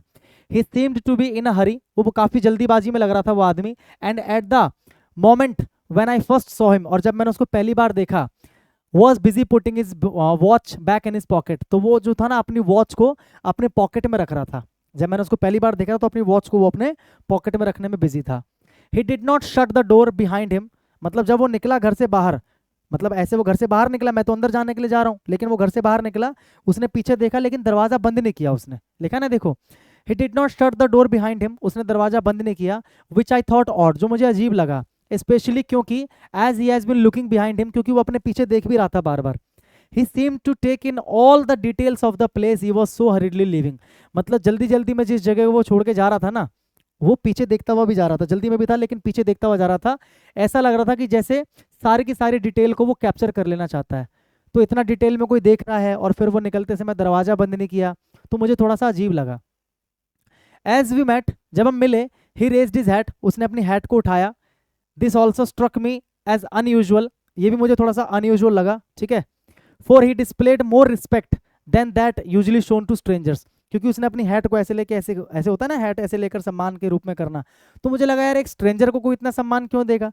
आई was further puzzled that is showed little surprise at bumping into another person in these remote misty surrounding. I was further puzzled that he showed little surprise at bumping into another person, कि मतलब जैसे वो मुझसे टकराया तो उसने बिल्कुल ना के बराबर सरप्राइज दिखाया, मतलब होता ना अनजान आदमी से मिलते हैं अचानक टकराते हैं तो सरप्राइज क्या रहे आप कौन है क्या है, उसने सरप्राइज नहीं दिखाया बिल्कुल भी। तो इसको देखकर मैं और सरप्राइज्ड हो गया। In this remote misty surrounding, मतलब इस पिछड़े हुए धुंध वाले इलाके में, मतलब एक आदमी अनजान आदमी से टकरा गया लेकिन कोई सरप्राइज नहीं दिखाया उसने। Indeed he was so little impressed by my being there that he nearly passed me without a word or any other hint of greeting except the raising of his head, मतलब मुझे इतना आश्चर्य लगा कि मेरे पास से वैसे करके गुजरा, केवल उसने ऐसे हेड को उठाया, ना एक शब्द बोला, ना मुझसे कुछ बात किया, ना कोई ग्रीट किया, हाय हेलो कुछ भी नहीं किया, विदाउट एक वर्ड बोले मेरे पास से वो गुजर गया। But this did not satisfy me, लेकिन इस बात से मैं बिल्कुल भी सेटिस्फाई नहीं हुआ। आई वॉज हंग्री, मुझे भूख लगी थी, कोल्ड, मुझे ठंड लग रही थी, and eager for creature comforts, और मुझे थोड़े से मतलब लोग चाहिए थे अपने आसपास। And the house before me offered not only warmth, जो मेरे आगे घर था सामने, जो मेरे जिसमें मैं जाने वाला हूँ, उसमें मुझे गर्माहट भी मिल सकती थी, but gave out an inviting smell of food, बल्कि अंदर से खाने की खुशबू भी आ रही थी, being cooked, which was difficult to ignore, जिसको इग्नोर करना मुश्किल था, तो मैं भी अंदर चला गया। ठीक है, तो ओवरऑल आपको ना एक कहानी सुनाई गई है, एक आपको नरेशन दिया गया है, तो उसकी अगर आपसे टोन पूछ लेता तो डायरेक्ट आप बोलते थे नैरेटिव टोन है। कौन सी टोन है? नैरेटिव टोन है। आओ क्वेश्चन पढ़ते हैं। Which of these can be inferred about the narrator, मैंने क्या बताया आपसे, इन्फ्रेंस पूछता है कि पैसेज को पढ़ के आप इन चारों में से क्या इन्फर निकाल सकते हो नरेटर के बारे में, क्योंकि देखो नरेशन हो रहा है, कहानी सुना रहा है, इसलिए नरेटर है, राइटर नहीं है, नरेटर है ये। ठीक है, क्या निकाल सकते हो कि ही वॉज थैंकफुल, वो थैंकफुल था, या वो फूलिश बेवकूफ था, या डरपोक था, या बहुत ज्यादा ऑब्जर्वेंट था। ऑब्जर्वेंट का मतलब हर चीज को ऑब्जर्व करने वाला।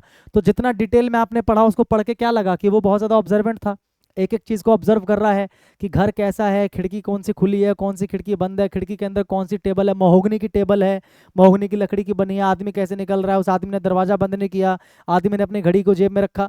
तो क्या है, आदमी बहुत ज्यादा ऑब्जर्वेंट है। Why was the narrator shocked, narrator shock क्यों हुआ when he reached the building, जब वो बिल्डिंग में पहुंचा तो वो शॉक क्यों हुआ? जरा ऑप्शंस को पढ़ो और एक बार पढ़ के मुझे ध्यान से बताओ, नरेटर जब पहुंचा तो पढ़ के वो शॉक क्यों हुआ भाई? द हाउस वॉज ग्लूमी, घर में बहुत अंधेरा था, एंड सीम्ड हॉन्टेड, और डरावना लग रहा था। The narrator was welcomed by stranger, एक स्ट्रेंजर ने उसका वेलकम किया। The doors and windows were open in the misty weather, मतलब इस धुंध भरे मौसम में सारे दरवाजे खिड़की खुले हुए हैं। या द इंटीरियर्स वर इनवाइटिंग, जो इंटीरियर थे घर के, जो घर के अंदर जो सजावट थी वो बहुत ज्यादा इनवाइट कर रहे थे उसको, डिस्पाइट द ओमिनस एटमोस्फेयर, मतलब अपशगुन जैसा एटमोस्फेयर था, लेकिन इंटीरियर उसको इनवाइट कर रहा था, इंटीरियर काफी अच्छा था।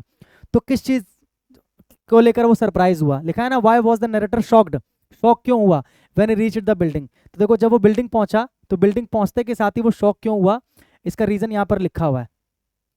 देखो यहाँ पर लिखा हुआ है, टू माई एस्टोनिशमेंट, लिखा है ना यहाँ पर, जब वो पहुंचा कहाँ गया,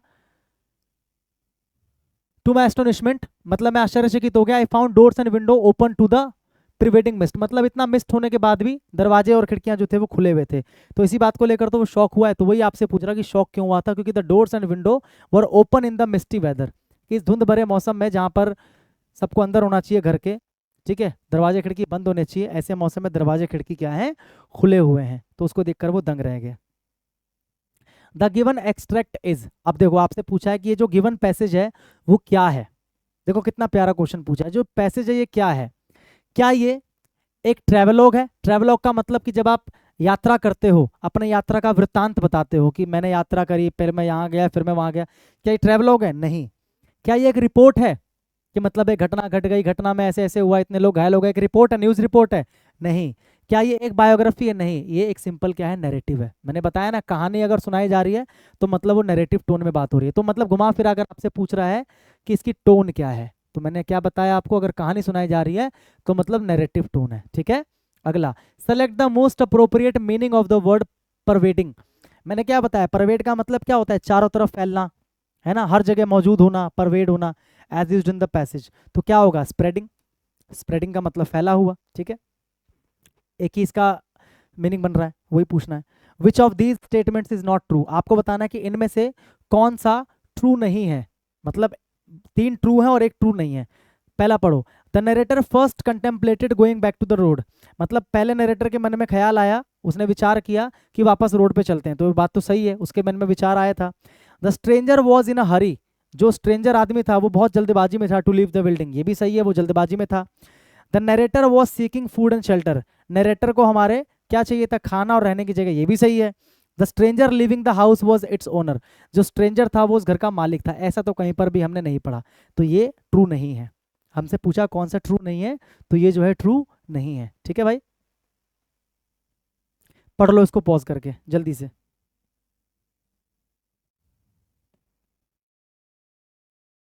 पढ़ लिया पॉज करके भाई? पॉज करके पढ़ लिया सबने, आ जाओ।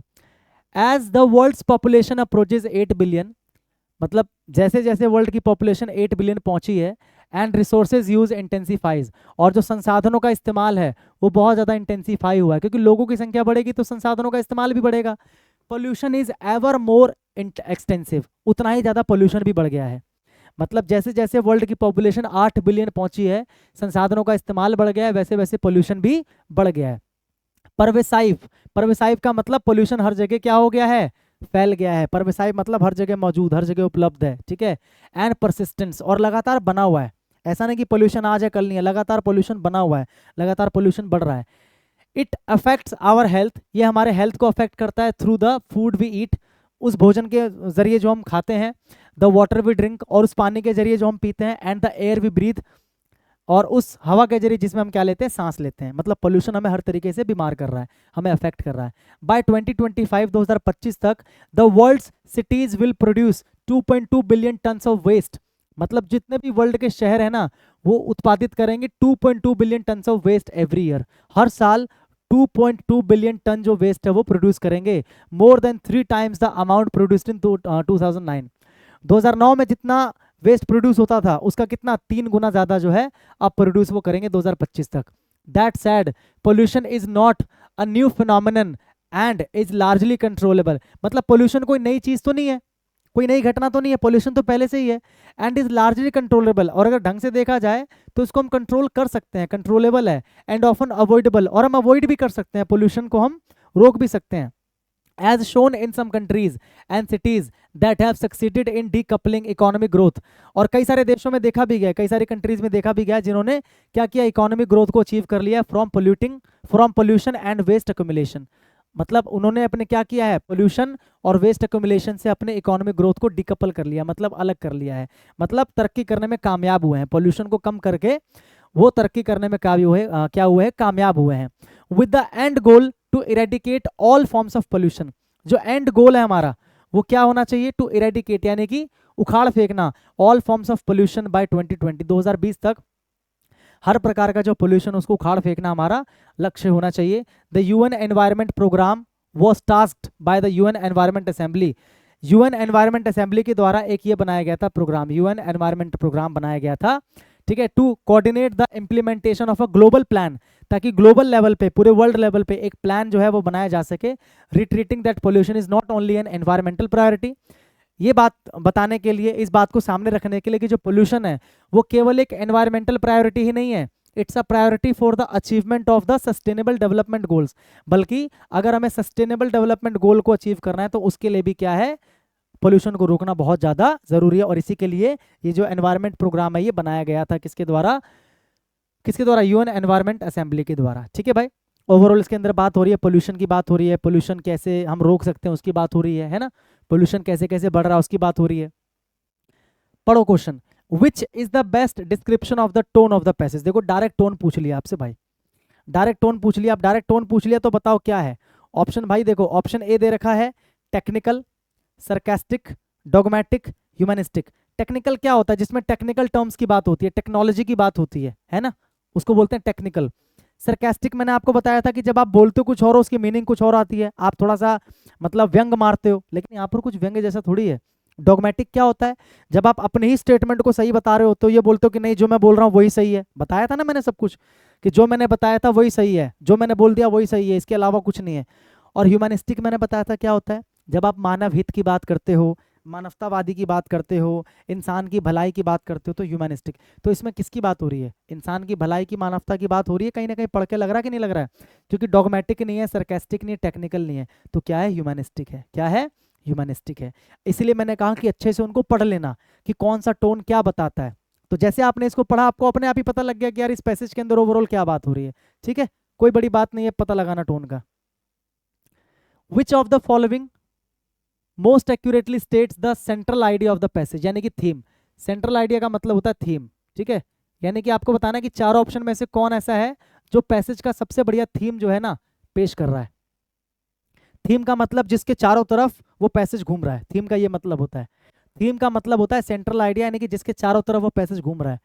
क्या हमने मेन रूप से यूनाइटेड नेशन की बात करी है, ठीक है, क्या हमने पोल्यूशन फ्री प्लैनेट की बात करी है, क्या हमने पॉपुलेशन एक्सप्लोजन की बात करी है, आबादी बढ़ने की, या क्या हमने इकोनॉमिक ग्रोथ की बात करी है? हमने मुख्यतः यूनाइटेड नेशन की बात नहीं करी।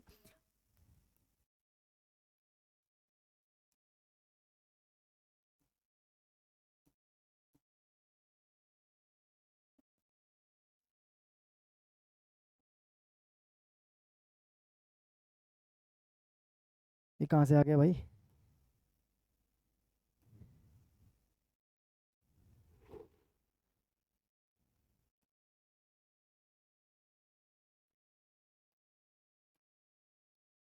एक मिनट रुको, मैं इसको सही करता हूँ। देखो भाई, तो यहाँ पर थीम की बात हो रही है, तो हम यूनाइटेड नेशन की बात नहीं कर रहे हैं, हम पॉपुलेशन एक्सप्लोड होने की बात नहीं कर रहे हैं, हम इकोनॉमिक ग्रोथ की बात नहीं कर रहे हैं, हम पोल्यूशन फ्री प्लैनेट की बात कर रहे हैं। मेन आइडिया जो पोल्यूशन है, आपको पता है पोल्यूशन के आसपास ही सारी चीजें इस पैसेज में चल रही हैं, ठीक है। विच of the following represents the structure of the passage? अब आपको यहाँ पर पूछा है पैसेज का स्ट्रक्चर क्या है भाई। स्ट्रक्चर का मतलब क्या होता है? स्ट्रक्चर का मतलब देखो वही होता है, टोन के जैसा ही होता है। स्ट्रक्चर का मतलब टोन ही होता है, आप एक तरीके से कह सकते हो। स्ट्रक्चर का मतलब क्या होता है? टोन। अगर आपसे स्ट्रक्चर पूछ रहा है तो आप समझ जाना कि आपसे वो टोन पूछ रहा है, ठीक है। अब देखो क्या इसके अंदर क्रोनोलॉजी की बात हुई है। क्रोनोलॉजी का क्या मतलब होता है, थोड़ा बहुत आपको पता होगा। क्रोनोलॉजी का मतलब जब हम समय की बात करते हैं कि 1983 में ऐसा हुआ था, 1893 में ऐसा हुआ था, फिर 1895 में ऐसा हुआ, फिर 1990 में ऐसा हुआ, फिर 2005 में ऐसा हुआ, इसको बोलते हैं क्रोनोलॉजी। क्या बोलते हैं? क्रोनोलॉजी। जब समय के अनुसार चलते हैं, कालक्रम के अनुसार चलते हैं, तो क्रोनोलॉजी की बात तो नहीं हो रही है, ठीक है। क्रिटिक का मतलब मैंने आपको बताया था, क्रिटिक का मतलब क्या होता है? क्रिटिकल। याद है क्रिटिकल? जब हम क्रिटिसाइज करते हैं किसी चीज को, तो यहाँ पर हम किसी चीज को क्या क्रिटिसाइज कर रहे हैं? यहाँ पर क्रिटिसाइज नहीं कर रहे हैं, यहाँ पर किसी चीज को डिफाइन कर रहे हैं, डिफाइन नहीं कर रहे हैं। यहाँ पर हम कॉज और इफेक्ट की बात कर रहे हैं, यहाँ पर हम कारण की बात कर रहे हैं कि पोल्यूशन का कारण क्या है, और यहाँ पर उस कारण की वजह से क्या प्रभाव हो रहा है, क्या परिणाम हो रहा है, उसकी बात कर रहे हैं। तो यहाँ पर जो इसका स्ट्रक्चर है वो क्या है? Cause effect. यहाँ पर स्ट्रक्चर क्या है? Cause effect. यानी कि यहाँ पर हम कॉज बता रहे हैं, और कॉज के साथ में हम क्या बता रहे हैं? इफेक्ट बता रहे हैं। क्या बता रहे हैं? इफेक्ट बता रहे हैं, ठीक है भाई। तो ये इसका स्ट्रक्चर हो गया।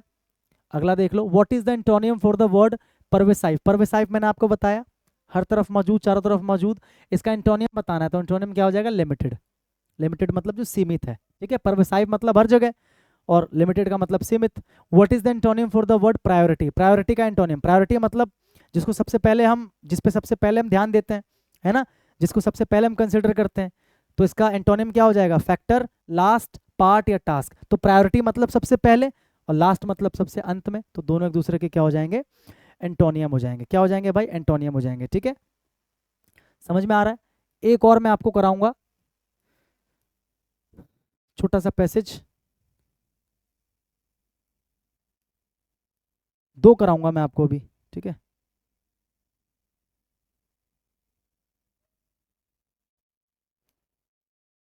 ये वाला आ जाओ, पहले देखो। आप इसको एक बार क्या करो, पॉज करके अच्छे से एक बार इसको कर लो, जल्दी से पढ़ लो एक बार। पढ़ लिया? ठीक है।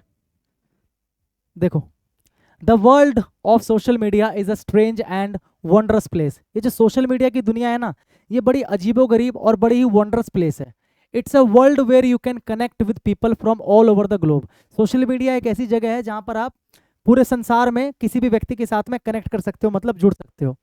शेयर योर थॉट्स, अपने थॉट्स को शेयर कर सकते हो, एंड ओपिनियन, अपने ओपिनियन को शेयर कर सकते हो, and maybe even go viral if you are lucky. अगर आप लकी हुए तो आप वायरल भी हो सकते हो सोशल मीडिया के जमाने में। बट लेट्स बी रियल, लेकिन थोड़ा सा रियलिटी की अगर हम बात करें, it's also a world filled with endless cat videos. लेकिन हमें ये ऐसी दुनिया है सोशल मीडिया की जहां पर हमें अनलिमिटेड कैट की वीडियोस मिलती हैं। ओवर शेयरिंग मतलब एक ही चीज़ को बहुत ज़्यादा शेयर किया जाता है, वो भी हमें मिलता है यहीं पर। एंड ड्रामा, और बहुत ज़्यादा ड्रामा भी यहाँ पर हमें देखने को मिलता है। One of the most interesting things about social media is, social media के बारे में सबसे इंटरेस्टिंग चीज क्या है? Is the way it has changed the way we communicate. हमारे कम्युनिकेट करने का जो तरीका है ना, वह सोशल मीडिया ने बदल दिया है। पहले कम्युनिकेट करते थे कैसे? दोस्तों से लंबी लंबी बातें करते थे, खत लिखा करते थे, लंबे लंबे सेंटेंस लिखा करते थे। लेकिन आज तरीका बदल गया है। We have gone from long thoughtful emails, मतलब पहले जो लंबे लंबे ईमेल्स लिखा करते थे ना, उससे बदलकर हम क्या हो गए? टू क्विक एब्रीविएटेड मैसेजेस, मतलब जल्दी जल्दी, और एब्रीविएटेड यानी कि शॉर्ट मैसेजेस हम आजकल करते हैं। जैसे नॉट गोना लाई, एनजीएल, है ना, लॉल, लाफ आउट लाउड, है ना। तो शॉर्ट चीज़ों को, एब्रीवेटेड चीज़ों को हम जल्दी जल्दी में यूज़ करते हैं, तो हमारा जो कम्युनिकेट करने का तरीका है वो बदल गया है। विद इमोजी, इमोजी यूज़ करते हैं, एक्रोनियम यूज़ करते हैं। एक्रोनियम मतलब शब्दों का ही जो शॉर्ट फॉर्म होता है वो हम यूज़ करते हैं, acronyms. And don't even get me started on the whole hashtag phenomenon. और इसके अलावा हैशटैग फिनोमेनन की तो हम क्या ही बात करें, सोशल मीडिया ने हमें हैशटैग यूज़ करना सिखा दिया, हैशटैग के बारे में हमें बता दिया है। It's like we are all speaking a different language now. मतलब अब तो ऐसा लगता है कि हम सब अलग अलग भाषा बोलते हैं, कोई अलग भाषा बोलता है, कोई अलग तरीके से मैसेज करता है, कोई अलग तरीके से शब्दों को यूज़ करता है सोशल मीडिया पे। But there are also some downsides to this constant connection. लेकिन ये जो कनेक्शन हमारा बनता है ना, इसका एक डाउन साइड भी है, मतलब इसका एक नुकसान भी है। नुकसान क्या है? It's easy to get sucked into the world of social media. मतलब सोशल मीडिया की इस दुनिया में आप इतना खो सकते हो and forget about the real world, और रियल वर्ल्ड को भूल सकते हो अराउंड अस, अपने आसपास के। We are so busy scrolling through, हम स्क्रॉल इतना करते रहते हैं, इतने बिजी हो जाते हैं, अपने फीड को स्क्रॉल करते रहते हैं, that we forget to enjoy the little moments in life. कि जिंदगी के जो छोटे छोटे मोमेंट्स हैं हम उनको एंजॉय करना भूल जाते हैं। And let's not forget about the pressure, pressure to present the perfect life online. और ये भी प्रेशर होता है हम लोगों के ऊपर कि हम अपनी जो परफेक्ट लाइफ है ना वो हम सोशल मीडिया पे डाल दें, कि देखो आज मैंने गाड़ी ली, मैं अपनी इतनी परफेक्ट जिंदगी जी रहा हूँ, मेरे पास तो सब कुछ है, मेरे पास ये है, मेरे पास वो है ना। तो ये भी हमारे ऊपर क्या है, टेंशन है। It's like we are all in a competition, हम सब एक कॉम्पिटिशन में जी रहे हैं, to see who can be the most popular, the most successful, the most enviable. मतलब हम सब एक कंपटीशन में जी रहे हैं कि सबसे ज़्यादा कामयाब कौन हो सकता है, सबसे ज़्यादा पॉपुलर कौन हो सकता है, सबसे ज़्यादा एनविएबल कौन हो सकता है। डिस्पाइट ऑल ऑफ दिस, इन सब के बावजूद भी आई हैव टू एडमिट, मुझे एक्सेप्ट करना है, I am still a fan of social media, कि मैं तो भैया सोशल मीडिया का फ़ैन हूँ। It's a great way to stay connected with friends and family, एक बहुत ही अच्छा तरीका है अपने दोस्तों और परिवार के साथ कनेक्ट रहने का।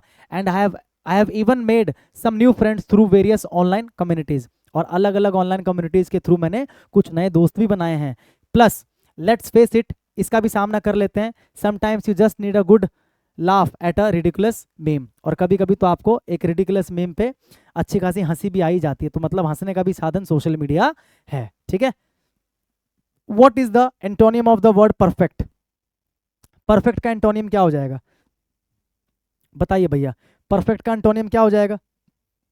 ट्रबलसम, लिमिटेड, अनसेटिस्फैक्ट्री या लाफेबल। परफेक्ट मतलब जो चीज़ क्या है, सटीक है, जो चीज़ बेस्ट है।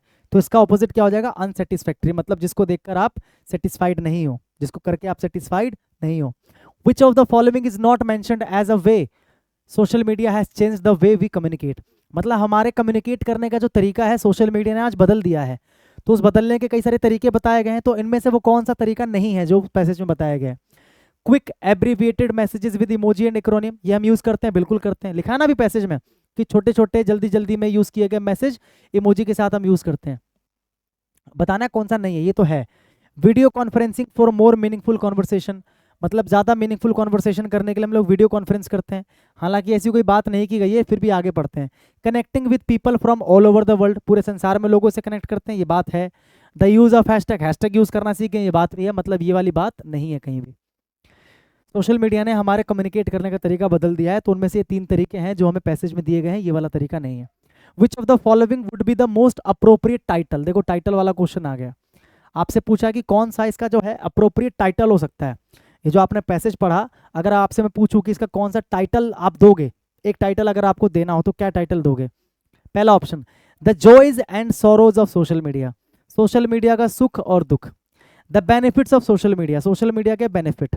The dark side of social media, mastering the art of social media. देखो अगर केवल बेनिफिट की बात करते हो तो पैसेज के अंदर केवल बेनिफिट बताना चाहिए था, लेकिन पैसेज के अंदर बेनिफिट के साथ में नुकसान भी बताए हैं, है ना, कि रियल वर्ल्ड से हम कट जाते हैं, रियल दुनिया को भूल जाते हैं, छोटे छोटे मोमेंट एंजॉय करना भूल जाते हैं, अपनी परफेक्ट लाइन डालने की टेंशन में, परफेक्ट लाइफ डालने की टेंशन में हम लोग एक दूसरे से कंपटीशन करने लग जाते हैं। समझ में आ रहा है कि नहीं आ रहा है?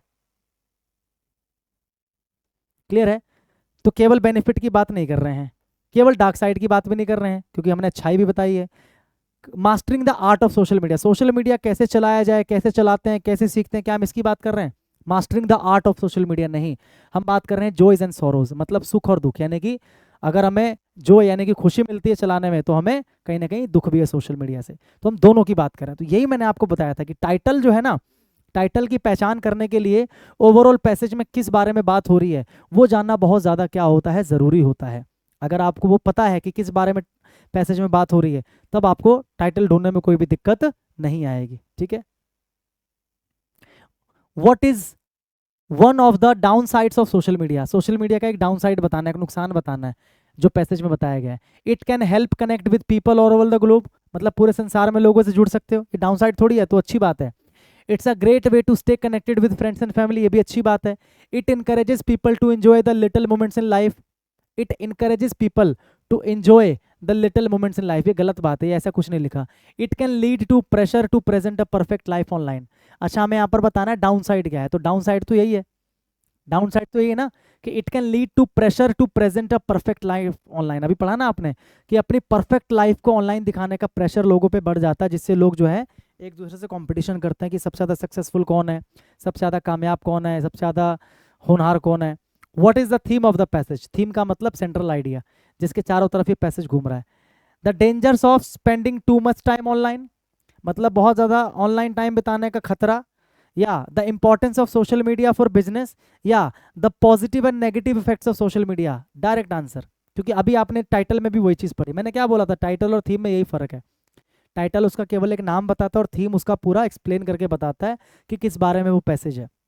तो पैसेज में हमने ओवरऑल पॉजिटिव और नेगेटिव इफेक्ट की बात करी, सोशल मीडिया के पॉजिटिव और नेगेटिव इफेक्ट की हमने क्या करी भाई, बात करी। ठीक है, आ रहा है समझ में, क्लियर है? तो ओवरऑल कैसे थीम पता करते हैं, है ना, कैसे टोन पता करते हैं, कैसे टाइटल पता करते हैं, और किस तरीके से राइट रॉन्ग वाले फॉल्स ट्रू वाले क्वेश्चंस करते हैं, सारी चीज़ें मैंने आपको बता दी।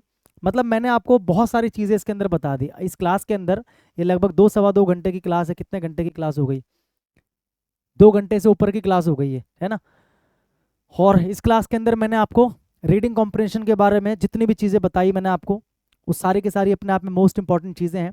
अब आप क्या करना है, पीडीएफ जो है ना, ये आपको मिल जाएगा टेलीग्राम पे, डिस्क्रिप्शन में लिंक है, वहाँ से आप टेलीग्राम पे चले जाना, वहाँ पर ये पीडीएफ आपको मिल जाएगी, जहाँ से आप सारा टोन वोन जितनी भी चीज़ें हैं वो सब आप पढ़ लेना। और इसके अंदर मैंने आपके लिए ना 2 पैसेज छोड़े हुए हैं, मैंने आपके लिए 2 पैसेज छोड़े हुए हैं। ठीक है, वो दोनों पैसेज आपका होमवर्क है एक तरीके से। एक काफ़ी बड़ा पैसेज है मॉस्किटो वाला, और एक और पैसेज है करप्शन वाला। ये 2 पैसेज मैं आपके लिए छोड़ के जा रहा हूँ भाई। ठीक है, दोनों अपने आप में बहुत अच्छे हैं पैसेज, एग्जाम में आए हुए क्वेश्चंस हैं, तो दोनों के दोनों आपको करने हैं। ठीक है, समझ में आ रहा है? ये आपका होमवर्क है। इस इसी पीडीएफ में आपको दोनों के दोनों जो पैसेज मिल जाएंगे। ठीक है, और अगली क्लास आप मैराथन की फॉर्म में कौन सी चाहते हो वो आप कमेंट में मुझे बता सकते हो, और क्लास आपको कैसी लगी अपना जेन्युइन आप जो रिव्यू है वो दे के जा सकते हो, ताकि बाकी बच्चे भी जो आएँ उनको बेनिफिट मिले। क्लास को शेयर कर देना, अगर क्लास अच्छी लगी है तो क्लास को लाइक कर देना और एक प्यारा सा कमेंट छोड़ के जाना, और अगर चैनल पे नए हो तो भाई सब्सक्राइब ज़रूर कर लेना। ठीक है, मैं आपसे मिलूंगा अगली क्लास में, तब तक के लिए सभी को भाई जय हिंद।